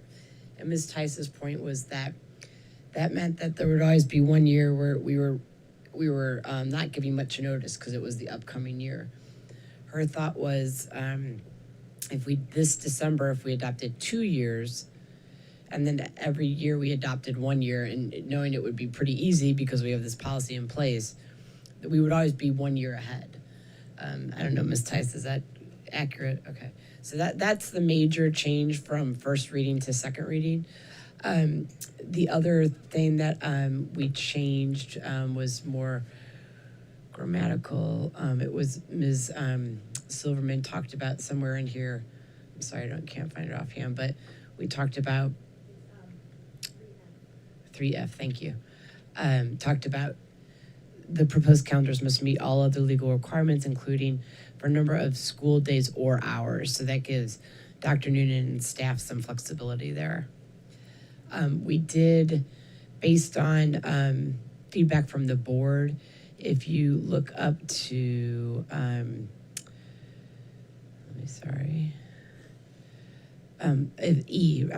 right above that E, section E, Dr. Noonan, the school board did relay to me that they wanted, we wanted to give you the flexibility to use a federal holiday, but we prefer those federal holidays to be holidays for the teachers and staff. So we just beefed up that language a little bit to say, if Dr. Noonan can use it, if it's really impossible to find another date for a teacher work day or professional development. So those are the main differences from first reading to second reading. Okay, very good. Thank you. I knew that. I just wanted to make sure. Oh, yeah, thank you. Well, I appreciate that, yeah. I appreciate that. Perfect. Yeah, no, that's good. Thank you. I appreciate that. Yeah, there was nothing too substantive, just a couple tweaks, but thank you for bringing that up. Mr. Reidinger. Just a brief comment, and I apologize that I missed the last meeting, and actually the last 2 meetings, because I've been either traveling within or out of the country. I just wanted to note for the board that I am going to be voting against policy CC. Not because of any one particular thing, but just a whole set of things that I have small disagreements with, if you will. Like, I'd rather start 1 week before Labor Day. I'd rather not have a 2-week winter holiday. I'd rather have the religious holidays, although I understand the reason that we're not going to do it. And I think that there's a lot of play, and I also would say that I don't think I think one of the real values of going to the calendar policy was doing it every 2 years instead of every year. So I'm not really that fond of that choice either. Regardless, I don't think we need to go through it again, all over again. I know the board is behind all of those provisions. I do support the idea of calendar policy, but I'll be voting against this particular policy. Thank you. Thank you, Mr. Reidinger. One other thing I think I neglected, that I believe it was after, I might be wrong, but I believe it was after first reading that we decided to add the specific religious holidays in that section, section 4, and so you will see those there. Any other comments or questions? Yes, Ms. Tice. I just wanted to take another moment to thank the board for all their hard work on this. I know we've been in the community for all of their engagement in this process. It's been a lot of hours and a lot of thought, and I just wanted to make it clear yet again that none of us are taking this decision lightly, and I fully respect Mr. Reidinger's opinion and vote, and I think I'm really proud of the work we've done to get to this point, though. I think we've all wrestled with a lot of difficult discussions, and I'm looking forward to moving forward. Yes, thank you, Ms. Tice. Yes, we have read, and though not, and I know I owe people some responses back, but just to assure the community that we always read every email we receive, and we definitely understand that this is a blow to the community that celebrates those 4 religious holidays that have the day off this year.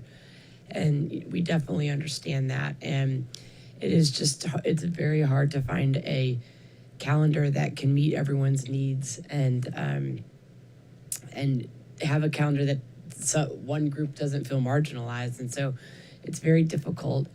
And we acknowledge that, we thank Dr. Noonan for his terrific, and the staff for the terrific regulation that will be coming out sort of in tandem with this policy. And that will, for the first time, that's always been, so operational, that teachers knew not to schedule things, but this, on those religious holidays, but this will give it some real teeth. And it's very specific, this regulation, and it lists the 4 holidays by name. So I'm hoping that even though it won't be the same as having those days off for those members of our community, I'm hoping that they will see that we really are trying to honor those holidays through a regulation and making sure that, it just helps awareness in our schools so that we don't have any conflicts on those religious holidays. And Dr. Noonan, would you be able to release that around the same time that we publicize this policy? Yes. Okay. Thank you again to you and your staff for your work on that. Yes, Vice Chair Gould. I think it would also be imperative, Dr. Noonan, to help remind the principal, the school-based leadership around the religious holidays, just to prep for that. I think, obviously we feel strongly about the policy, but we also know that the ground level might not be connected to the policy. It really helps if you remind and have the principals remind teachers and staff that these holidays are coming up and we can plan accordingly as much as we can. So that'd be great if you could help with that messaging. Of course, and our school-based principals were part of developing the regulation as well. So they have been intimately involved in the process. Thank you. Yes, Ms. Silverman. Dr. Noonan, can you let us know if the teachers and staff will be receiving any extra holiday time in order to help compensate for this policy? One of the decisions that we made in sort of anticipating that this could potentially happen was to add 2 days of religious leave for all of our employees. These 2 days of leave would not carry over from year to year, but could be used to take for their particular religious days off. One of the questions, just by the way, that we did receive and we're working through right now is some questions came up about people that are not religious and that they potentially are being marginalized, or it's an inequitable process because they wouldn't get those 2 days of leave. And the analogy that I'm using is, we're looking at developing a policy to give 6 weeks of family leave. I will not be able to exercise, or don't plan to anyway, exercise 6 weeks of family leave. And just like not everybody will use the 2 days of religious leave. So it's the right thing to do for our employees that are observant, just like it would be the right thing to do for our families that are having children. So we do have those 2 days available for our staff. Thank you, Ms. Silverman. Any other questions or comments? Yes, Dr. Ortiz. I just wanted to summarize a few of the, I think there's a lot of comments that are in the record on this. And I first want to reemphasize the importance of people sending in public comments or showing up at the board meeting to enter public comments in the record. I'm, for one, truly believe that if we're going to be making a public decision, that should be based upon the public record. And while I'm happy to receive any personal thoughts that people might have, I think in order for me to make a public decision, it really should be based on a public record that's on the merits of what's being proposed. So, and that's something that I'll continue to emphasize as we make decisions moving forward. I sound almost like a lawyer. The other piece here, I think, is responding a little bit to the concerns about the removal of the religious holidays. And I think a lot of the criticism that the board has received in the proposal is that this, the policy itself goes against the IB principles and also the strategic goal with respect to inclusion. And I think a couple of pieces there. One is, even though we are being very deliberate about the calendar policy being secular in the sense that it doesn't, the only mention of religion, so to speak, are the days of observance that are noted in section, what's the name of the section? Section 4. That being, Christian observances are kind of baked into the way that the U.S. calendar is structured, right? Christmas is a federal holiday. Good Friday is not, and if we're able to work with our other districts to kind of align spring break along the academic calendar, then Good Friday would probably we'd have to include that in the days of religious observance. And then in addition, we don't go to school on Sundays, et cetera. So I think, there's a legitimate concern there that there's a Christian bias. I personally don't believe that the calendar is the way in which we solve that problem. And even if we did observe those holidays, I don't think it would be sufficient. And I think, when I heard and this, I'm not trying to implicate the high school in this is just a comment, but when they said that we want to make sure that all students understand where all the other students are coming from and their experiences, and that we're celebrating those differences, that's the place where we celebrate those differences and we really take affirmative action, in order to make sure that that's done, not in essentially, I think, as a act of omission by just not going to school. And I think we've received a few comments that kind of belied a certain ignorance of these days in the first place, which, I think if that's the case, then we've got a lot of work to do. So I mean, I'd say that I'm supportive of the policy as drafted, and I'll be supporting it. But that's also to acknowledge that some of the concerns that were expressed are obviously things that we need to work on more broadly than just in a calendar. Thank you, Dr. Ortiz. Any other comments? Okay, Ms. Vincent, I'll turn it back over to you. Thank you. All right, the second policy for second reading this evening is policy IC, school year. There was one change proposed to this policy from first reading that is reflected at line 72. But otherwise, this policy is the same as what was presented on first reading. Happy to answer any questions about policy IC, school year. That would be replacing current policy 3.22.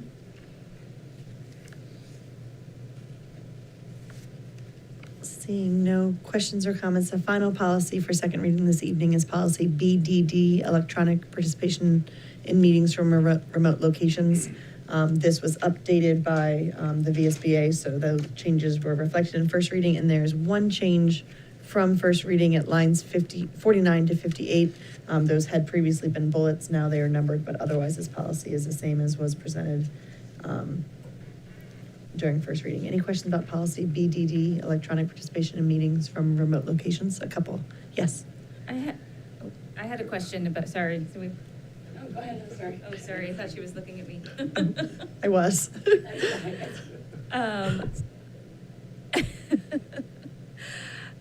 I just had a question about, I'm trying to find the line. It's around 64 through 69-ish, where it's talking about the board having to vote to approve somebody participating by electronic. Is that something that we do, that we have to do? It seems really tedious. That's a very good question. It's actually something that had previously been done prior to the pandemic, but we had been operating under an emergency order from the city, so we did not need to require that. The policy BD was, I think, initially adopted by this board from the numbered policies, even back before July 13th, 2020. So previously, and I did work with Ms. Goodell on this, we had members who were not able to attend in person who appeared, I think it was over speakerphone, maybe before we had gotten so used to having Zoom, and those individuals would have to indicate to the chair in advance that they would be participating that way, and then members of the board who are meeting in person would have to vote to allow that person to attend electronically. So now we are going back to that because the city's emergency order is gone. But that is also something that was previously done prior to the pandemic. Got it. Is that something that's just standard statewide, or is that something we have discretion? I don't care too strongly about it, it just seems. I think it's required by the Virginia Code. I don't know the exact code section, that's but I'd be fine. happy to That's all- follow up with that's you all on I that. wanted to know. Thank you. Sure.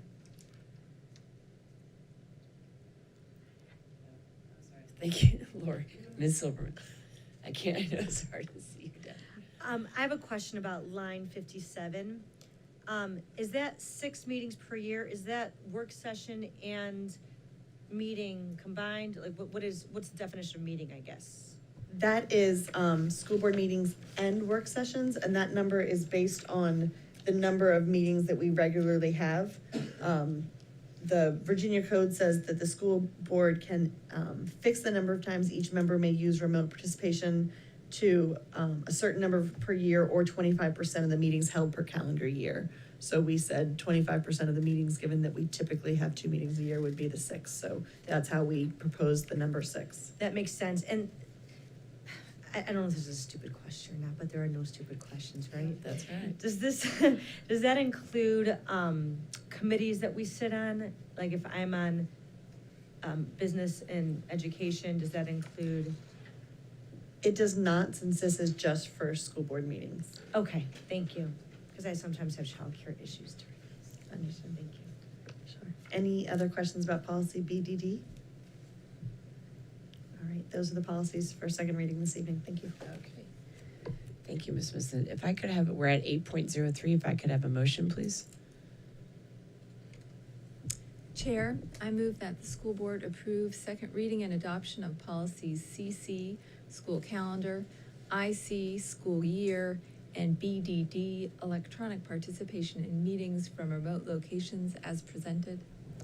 Thank you. Could I have a second, please? Thank you, Vice Chair Gold. All those in favor say yes? Yes. All those opposed say no? Thank you. Motion carries.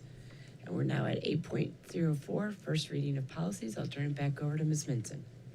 Thank you. We have quite a few policies for first reading this evening. The first policy is policy LI, Relations with Educational Accreditation Agencies. This is our first policy in the section L, Community Relations, so I'm excited to start digging into some of those.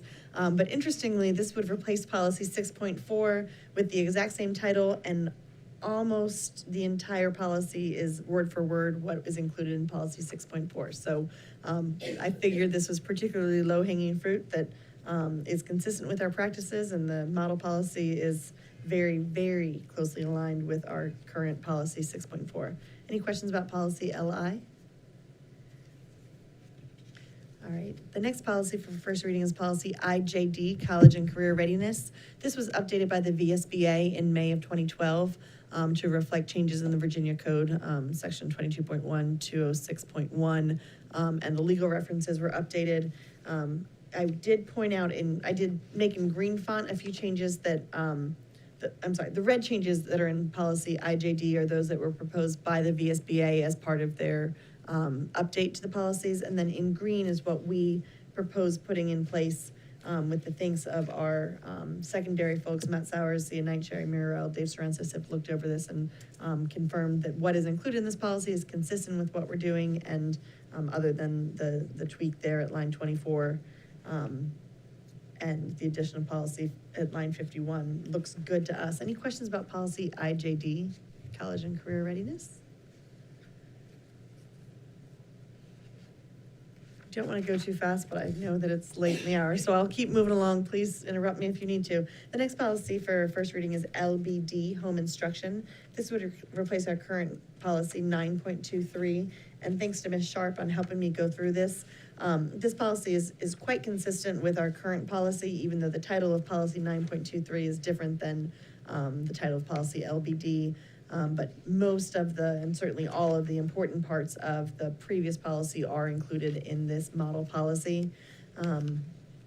Would welcome any questions about policy LBD, Home Instruction.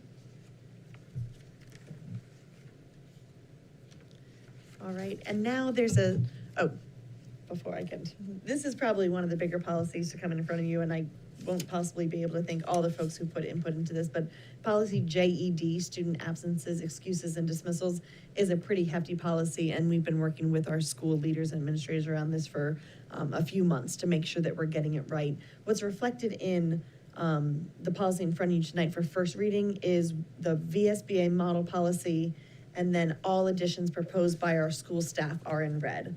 So we went through our current policy 9.22 on attendance and wanted to make sure that what was included in there for excused absences is consistent with what's on page 2 of JED.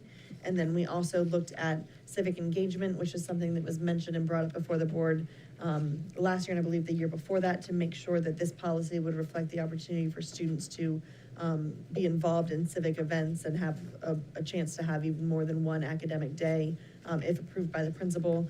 The VSBA had most recently updated policy JED to include specific reference to 4-H and to tribal nations having excused absences per academic years for those activities as well.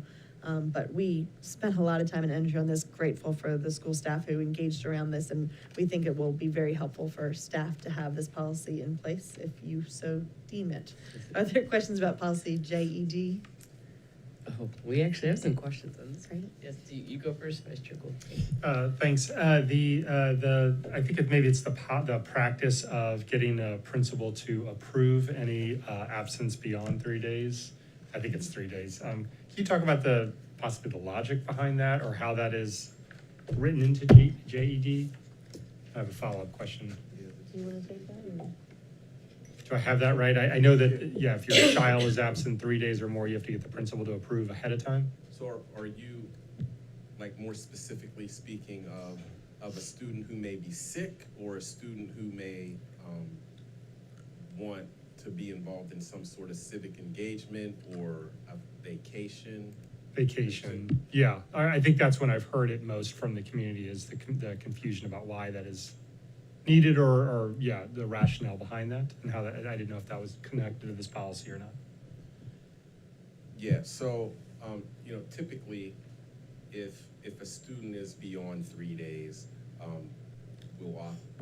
we could potentially see an impact on instruction or the learning, and so that's why we would want them to meet with the principal, have the principal approve it, and then also work out any potential items or coordination of work that the student would need to make up, so there's not a burden on a teacher as well as the student.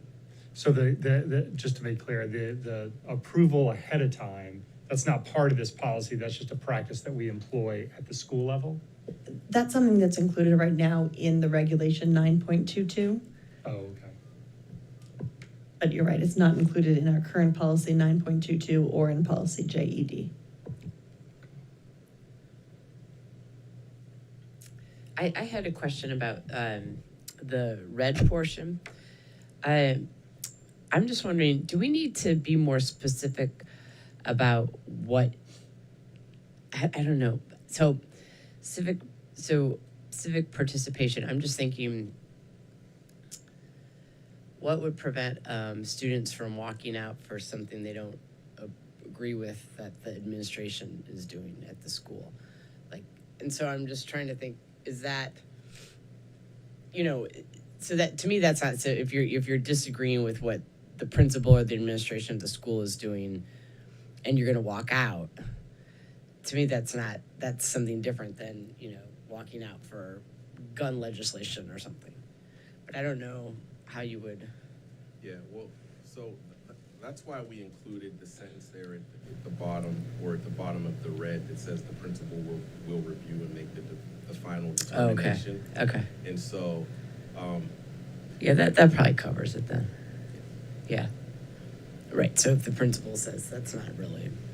yeah, and the principal. You can't walk out because you don't like the pizza or something, yeah. And usually, if there's a concern, the principal and his or her team will work directly with myself and Dr. Noonan, who will oftentimes reach out to Ms. Minson just to get some guidance and direction, and then we can kind of collaboratively make a decision prior to the principal making a final decision on what they would recommend to the student. Okay. Yes, please. So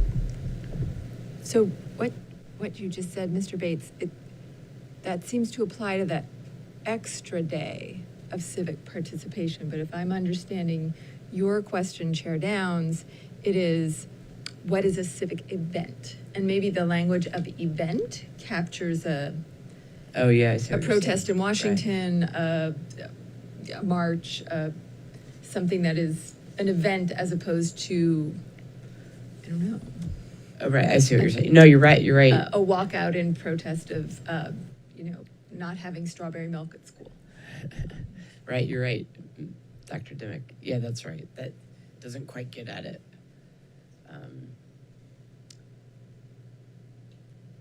Or maybe just a line in there Yeah, that maybe- says, Maybe, how about if we do this? How about if we take this back for some conversation and some Right. advisement and maybe buoy up the language a little bit? like, the principal has the final say on whether this is an excused civic. Or define maybe what constitutes a civic, Yeah. event. Students have started to define it a little bit around something that pushes back against the local, state, or federal policy. But we can let us take a pass at what Okay. civic. Do you understand what we're trying to get Of at? course. Okay, Yep, okay. 100%. Great. Anyone else for this? Also, sorry, Ms. Mitz, I'm taking over your role. Sorry. Mr. Reidinger. Just a couple of quick questions regarding the red language on the second page. On the list of unapproved absences is unapproved trips, but trips doesn't appear in the upper list. Is that because it falls within the exception on 51 and 52 of approved prearranged absences? So any trips would fall under that section? Yes, sir. Okay. And then at the end, in line 64 to 65, it says absence with parent guardian permission, but for reasons not on the excused absence list. Why do we have language with parent guardian permission there? My understanding, and we did some work on this policy back in 2016, and with Kevin Clark and when Alana Reyes was the head school counselor at the high school, and many parents were calling in saying, this is the only time between activities that my student's able to do shopping for prom or other things, and they have my permission. And so the school staff had asked for some information or some methodology where they could say, yes, the parent's okay with this, but it's still not a reason to be unexcused on the attendance roll as for what's required for the state. Did I miss anything on that, Mr. Bates?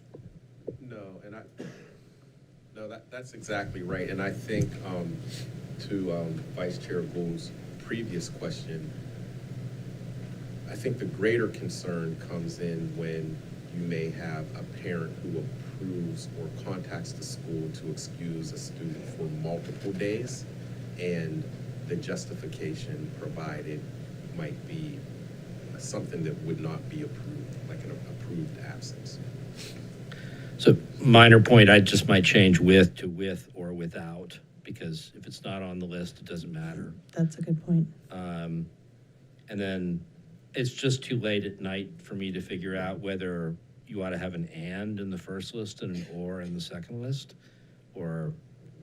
I think it should be or in both. I appreciate you raising that. I just don't know. My brain isn't working at full function right now. But, one thing that you do raise, though, is, and I understand the rationale for having 64 and 65 in there, but if a parent is calling to excuse their student for shopping or doing something that's on the list, it would be not an excused absence. So I wonder if we even need 64 and 65 in there, and maybe that's a conversation we can take back and continue to have as well, particularly in the context of sort of the current political environment of, parents' rights, et cetera. We don't want to put a policy out there that, says we're going to go against what the parents say. Something to consider. And along those lines, suspensions and expulsions, granted, this is probably dating me, but I always thought those were unexcused, or they used to be unexcused in other districts, not this district, but what's the logic for having those as excused absences if you're suspended? Yeah, because if you're suspended or expelled, you still have your right to an education. And so we have to provide an education. And so typically, those days would be excused. Okay. Because there's an expectation for a student to still receive some level of education, and produce some level of work, Okay, even with an expulsion? even with an expulsion, yes.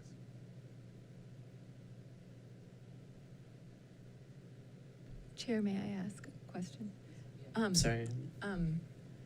So not in this, and maybe it doesn't need to be in this, this is the only, I'm gonna use my band as an example. So let's say your kid makes it into district band and they miss a day of school because they and a handful of kids maybe are doing district band, or maybe only one other, maybe they're the only one.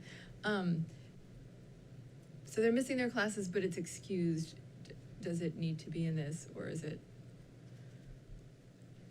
I think anything that's co-curricular wouldn't be necessarily listed.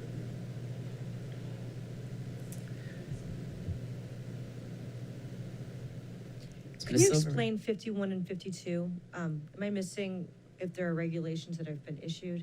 So right now, there's regulation 9.22, which is, I believe, similar to what would likely be in place until a policy is adopted. And even if the policy JED were adopted tonight, 9.22R would be regulations that relate to absences, excuses, dismissals. So we do anticipate there will be a corresponding regulation, likely JED-R as the reg.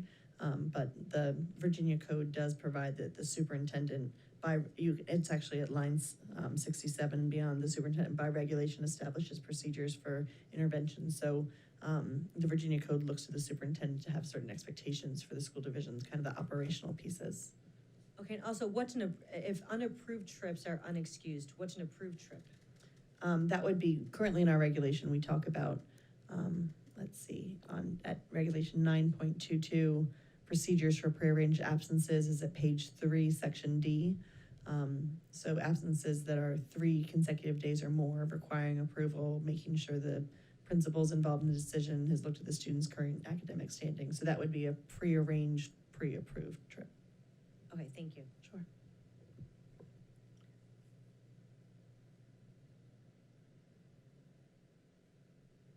Any other questions with policy JED?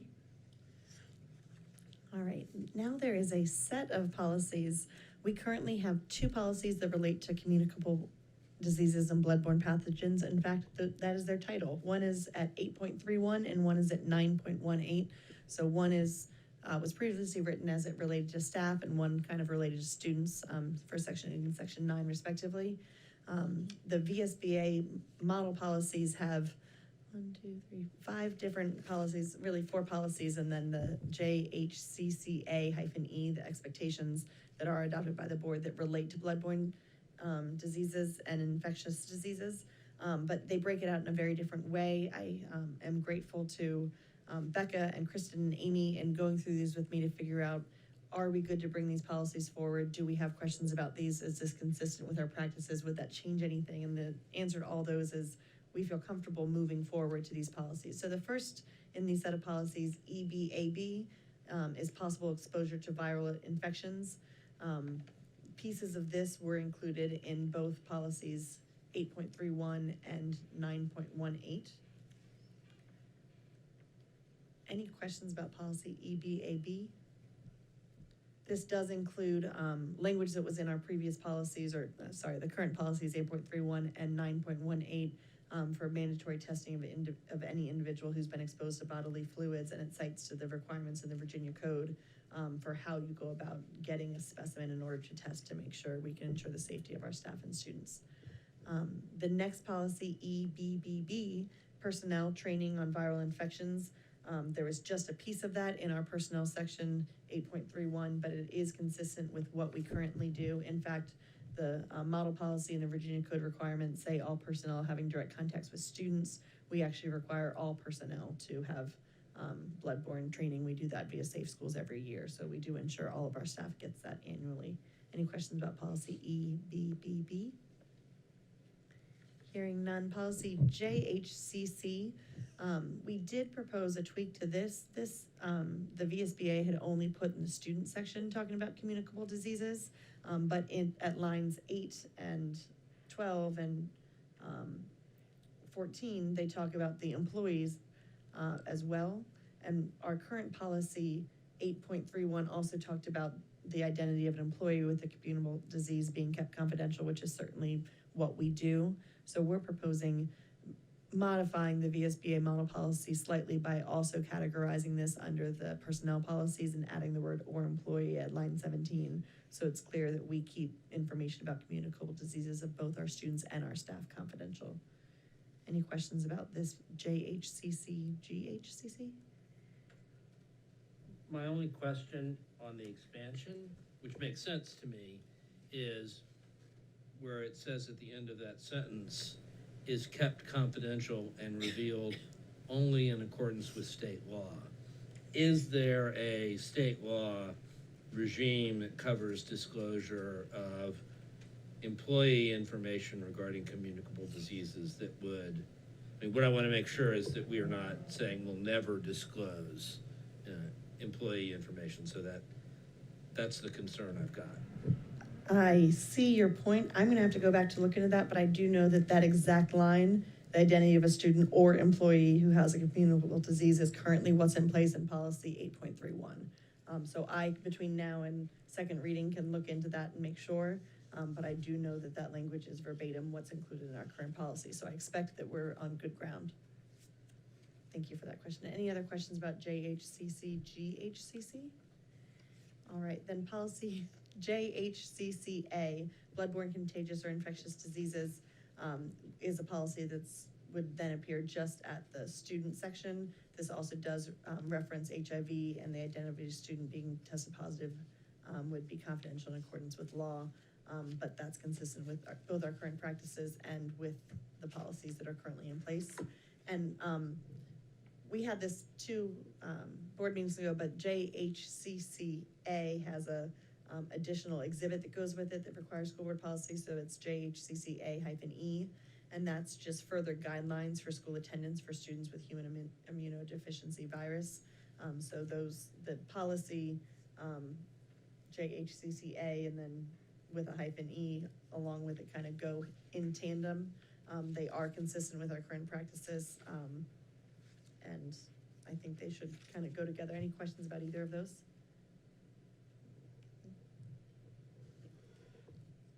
I just had a question when I was trying to compare the two between JHCCA when it says basically that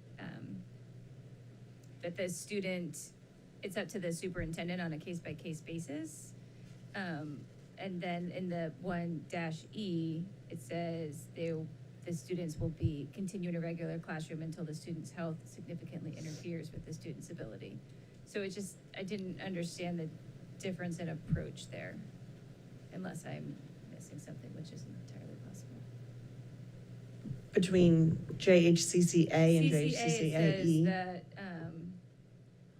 that the attendance of the students is determined by the superintendent on a case-by-case basis, but then the 1-E says the student will, be in the classroom until their health interferes with their ability to. I think -E relates only to human immunodeficiency virus, whereas JHCCA is infectious or contagious bloodborne diseases, which may be transmitted. So, Is it just because -E is talking about HIV before it is developed into full-blown AIDS? Okay. I think that's right. Okay. That's right. Yeah, All right. It's like a rider to the policy that essentially says this is specifically for. That HIV. makes sense. Okay. Thank you. Any other questions about these policies? Yeah, about JHCCA and E.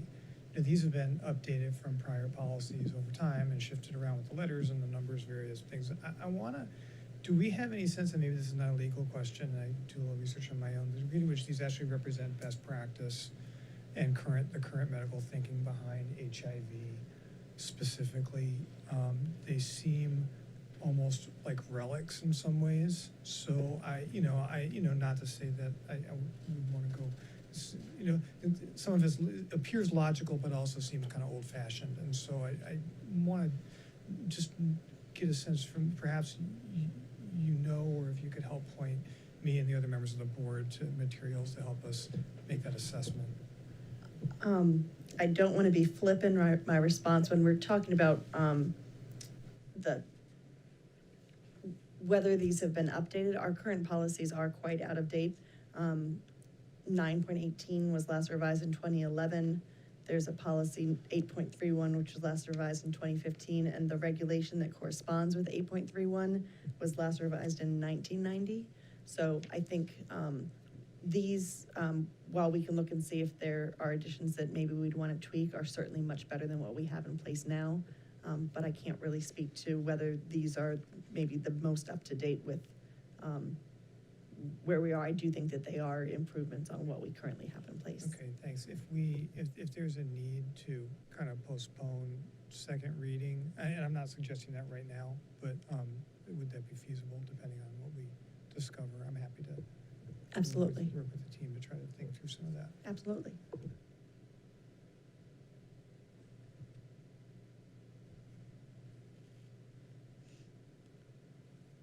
If I might, just on that point, I noticed that on JHCCA, that one of the legal references is actually a set of model guidelines from 2004. That's true. That, I think, as Dr. Ortiz is indicating in his question, there's been a fair amount of medical movement during the last 15 years in this space. Absolutely. I share his, if it's better than what we've got, that's great. I do share some concern that Virginia may not have updated anything since then. And I'm, to be frank, even more concerned that if we asked them to update it now, we wouldn't like the result. So I don't know what the right answer is here, but it might be good to know a little bit more information about, how things have updated. And we probably do, because these are going to be compliant with Virginia law, want to follow this road, but yes, it would be helpful to have the understanding of what the battlefield looks like. Right, and even though this would be an improvement on what we currently have, the board can always add more to policies because they are within your purview.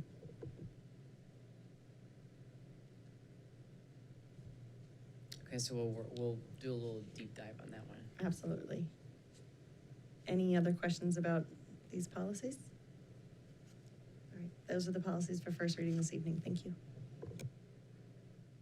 If I could have a motion, we're at 8.04. Sure.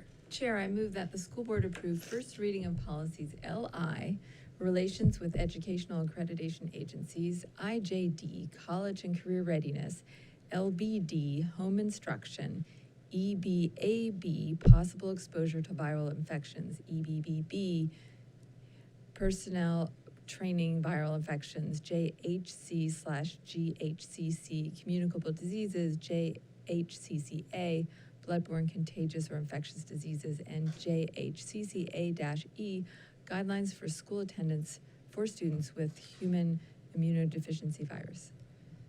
Thank you. I think we missed JED. We were gonna go back and look at that one. That's the Okay, so we're civic- gonna. Civic engagement. Oh, that's one. true. Okay, so we don't put them there. Okay.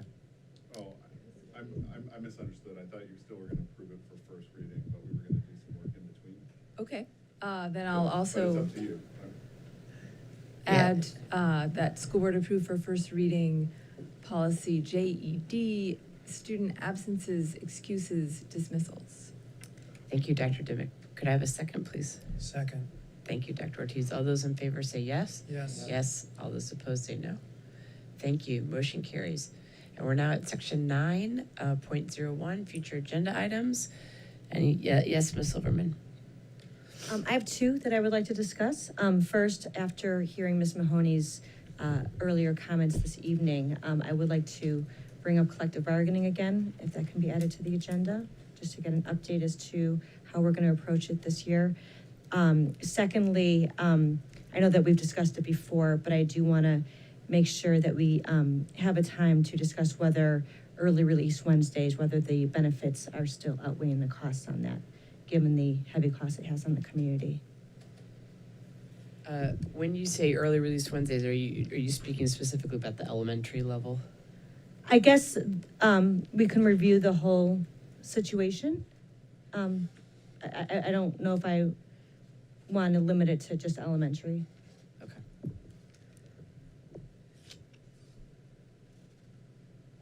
anything else? Anyone else? Yes, Mr. Reidinger. Just a quick comment on Ms. Silverman's point about the collective bargaining question.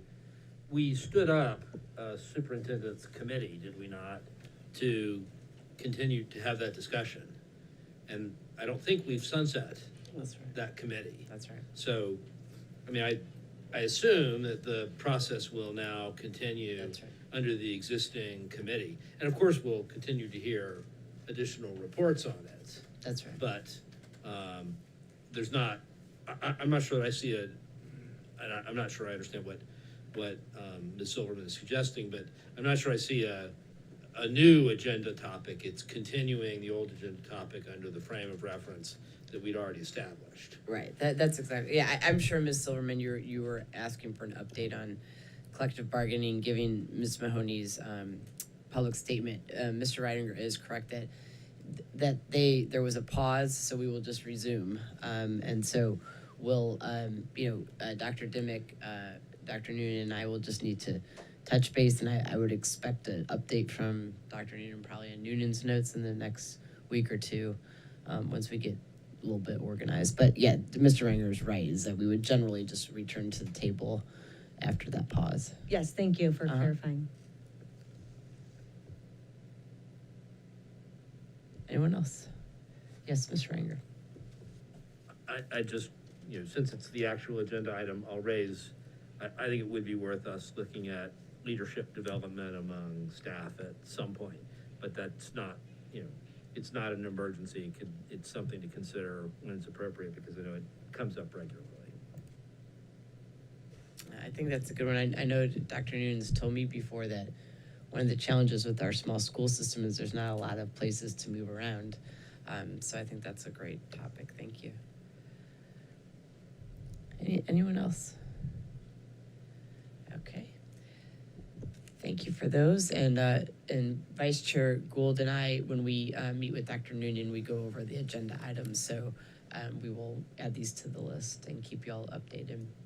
Okay, we're at section 10.01 now, Superintendent's Report. Dr. Noonan. Thank you. This is National Lunch Week, and I'd like to recognize the really hardworking food services staff that we have here in the City of Falls Church. They bring an extraordinary knowledge and expertise and care to the students with the food that they serve them.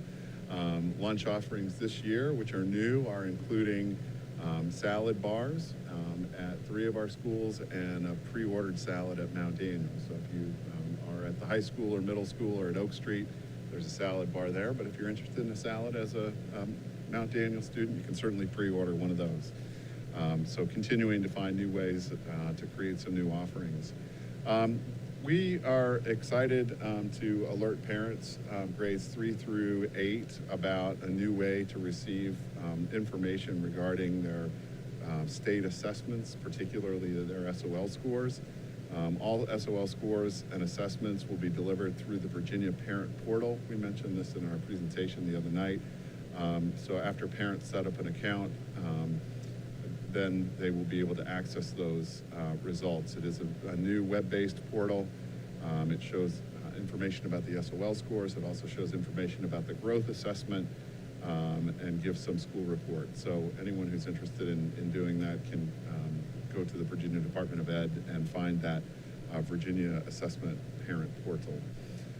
The next is, and we did put this out in the morning announcements and in a tweet, but congratulations again to our wrestling coaches, Jason Perkins and Kish Rafiq, and all of the female wrestlers and their supporters on their successful campaign to have the VHSL sanction girls wrestling as a separate sport.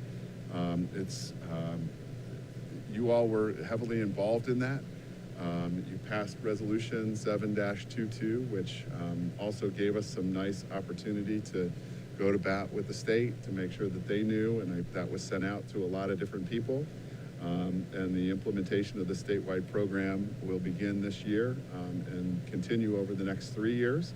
And for the first year of 22-23, this season will culminate with a girls' championship meet in February. And I think most of you, hope to see our girls on the podium. So excited about that. Our principals' coffees have begun in person, and every parent in Falls Church City Public Schools is encouraged and invited to attend our parent coffees.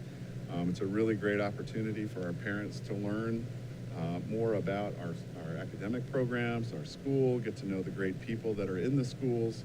And next up on the calendar is Tim Kasich at Mount Daniel. He will be holding a parent coffee on October 26th. Kareem Doherty will be hosting one on November 4th.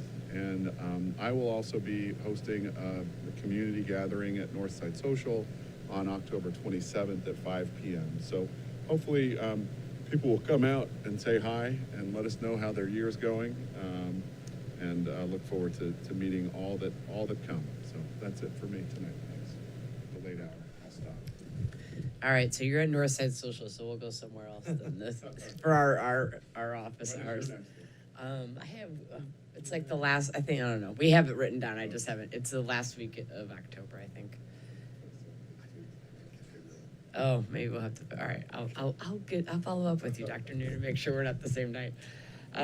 Okay, so thank you very much, Dr. Noon. We are at section 11.01, board and student liaison comments. I'll start down at the far end with Ms. Silverman. Do you have anything? Yes, we met with the Business and Education Committee, but I don't think I have anything more to add after. Yeah, you had everyone. After all of the awards, that's what we talked about. Great, thank you. And Dr. Dimick? From the library board meeting, their new website is up, so you might want to check it out. You probably saw their strategic planning survey is out, and they are starting monthly pop-ups, or are having monthly pop-ups for a notary service. So if you need something notarized, tomorrow is the monthly pop-up for the notary, and it's free. Choral Boosters had a music trivia night on October 6th. We haven't had a meeting since then. Hopefully it was successful. Was it successful? Oh, congratulations to school board member Tice for winning. Excellent. And on October 16th, there is the Mickey Music Spectacular concert. Thank you, Dr. Ortiz. A couple quick updates. I was unable to attend, unfortunately, due to a health issue. The athletic boosters, but the Little City Scramble was a few weeks ago. It was a successful event. For those interested in mingling, the elementary PTA is holding its fall social. The last day to buy tickets is tomorrow. And then the ESOL Advisory Committee has its first meeting on the 26th. And at that meeting, the plan is to review the charge that has been given to us by the superintendent in the schools and to get to work on that. Thank you. Ms. Tice. All right, sorry about my little humble brag there, not so humble. The Health and Wellness Committee had their first meeting of the year and worked hard on their charge for the year, which was exciting to see you all vote on that tonight. They're still working on exactly how they're gonna fine tune their focus within that charge. Tomorrow is walk, bike to school day, so that's something they're also supporting.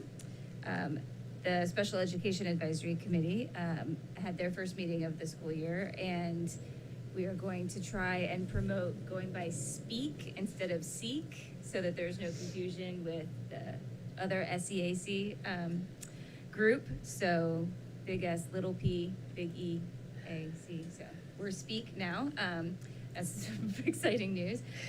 We welcomed a new member. We still have one vacancy, so I'll be working on, we had one member move over the summer, so we have one vacancy we'll be working on filling. And again, we worked really hard on the charge, and I think we did a really nice job having a collaborative conversation on narrowing the focus this year. So that was really productive meeting.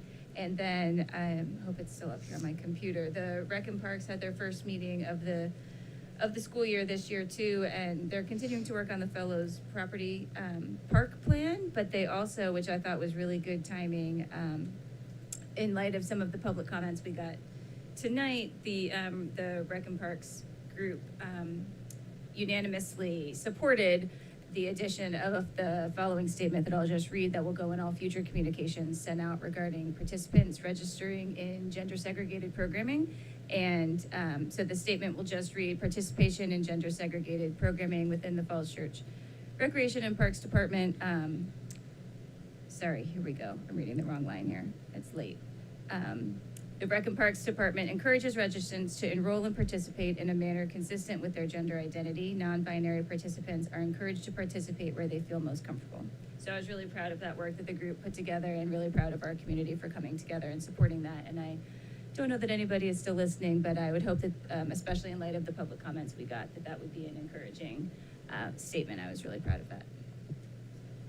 Thank you, Ms. Tice. Mr. Reininger, no? Mr. Reininger's been traveling a lot. I'll go fast because Chair Downs is about to pass out from I'm holding on down fine, here. I'm fine.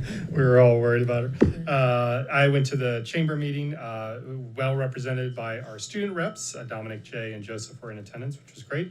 Lots of events going on. As we mentioned earlier, our community partners are important, and there's a couple ribbon cutting like Sharky's Cuts for Kids and Scramble. And there's a networking mixer on the 27th for the chamber. Are you doing office hours? I do. Okay, and then we did have office hours at a place, Liberty Barbecue. Liberty Barbecue. And it was, had good discussions with parents around the recent policy that was passed by the governor, as well as feedback on the calendar. So it was good conversations. Yep, and I'll go through mine real quick. The Falls Church Education Foundation met on Monday. They raised $33,000 through Run for the Schools and $24,000 through the Little City, or the Scramble, the golf tournament, and they split that with the athletic boosters. They've received 26 applications for super grants, which are total $166,000, but they only have $60,000 budgeted for that. They have 18 applications for advanced training. Those total $60,000, but they've only got $30,000 budgeted for that. So those are going to be areas they're going to have to figure out. You know, and again, that's why these events are so important, because they raise funds for these grants. They're working with bringing back music therapy to our life skills students at the secondary level. They're collaborating with the family resource centers on how to better support ESOL students. And they're meeting with the sustainability coordinator to see how they can better support them. And as I mentioned, when we recognized Tori, they are working on with Tori Faye's family, and maybe setting up a scholarship in her honor. And then real quick, I attended the VSBA legislative conference. They talked about next year in 2023, the entire General Assembly is up for election, 100 House of Delegates and 40 Senate seats. The state's going to be looking at tax reform to try to bring businesses back to Virginia. There's probably going to be some debate around school choice, lab and charter schools. And I'm sure Ms. Michael knows this, revisions to the 2022-24 biennial budget are coming. Governor will announce his revision to the budget on December 15th. Dr. Noonan and I and Ms. Michael and Mr. Bates met with Peak. And one of the main things we talked about was the back to school nights. They were virtual this year, and the SAOs are not in favor of keeping them virtual. And they feel like there's more sense of community, and parents want to be in the classrooms and see the classrooms.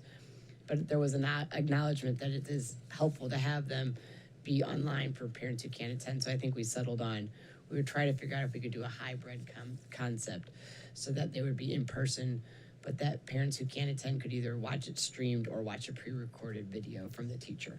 So that's still something that's in the works. And you covered office hours, and the Meridian High School PTSA is already planning all-night grad. That's starting tomorrow night. That is it for me. And I think that's it for our liaison comments. Okay, we're at section 12, approval of minutes. And Ms. Goodell has sent that out. So I'm gonna ask unanimous consent to approve these minutes.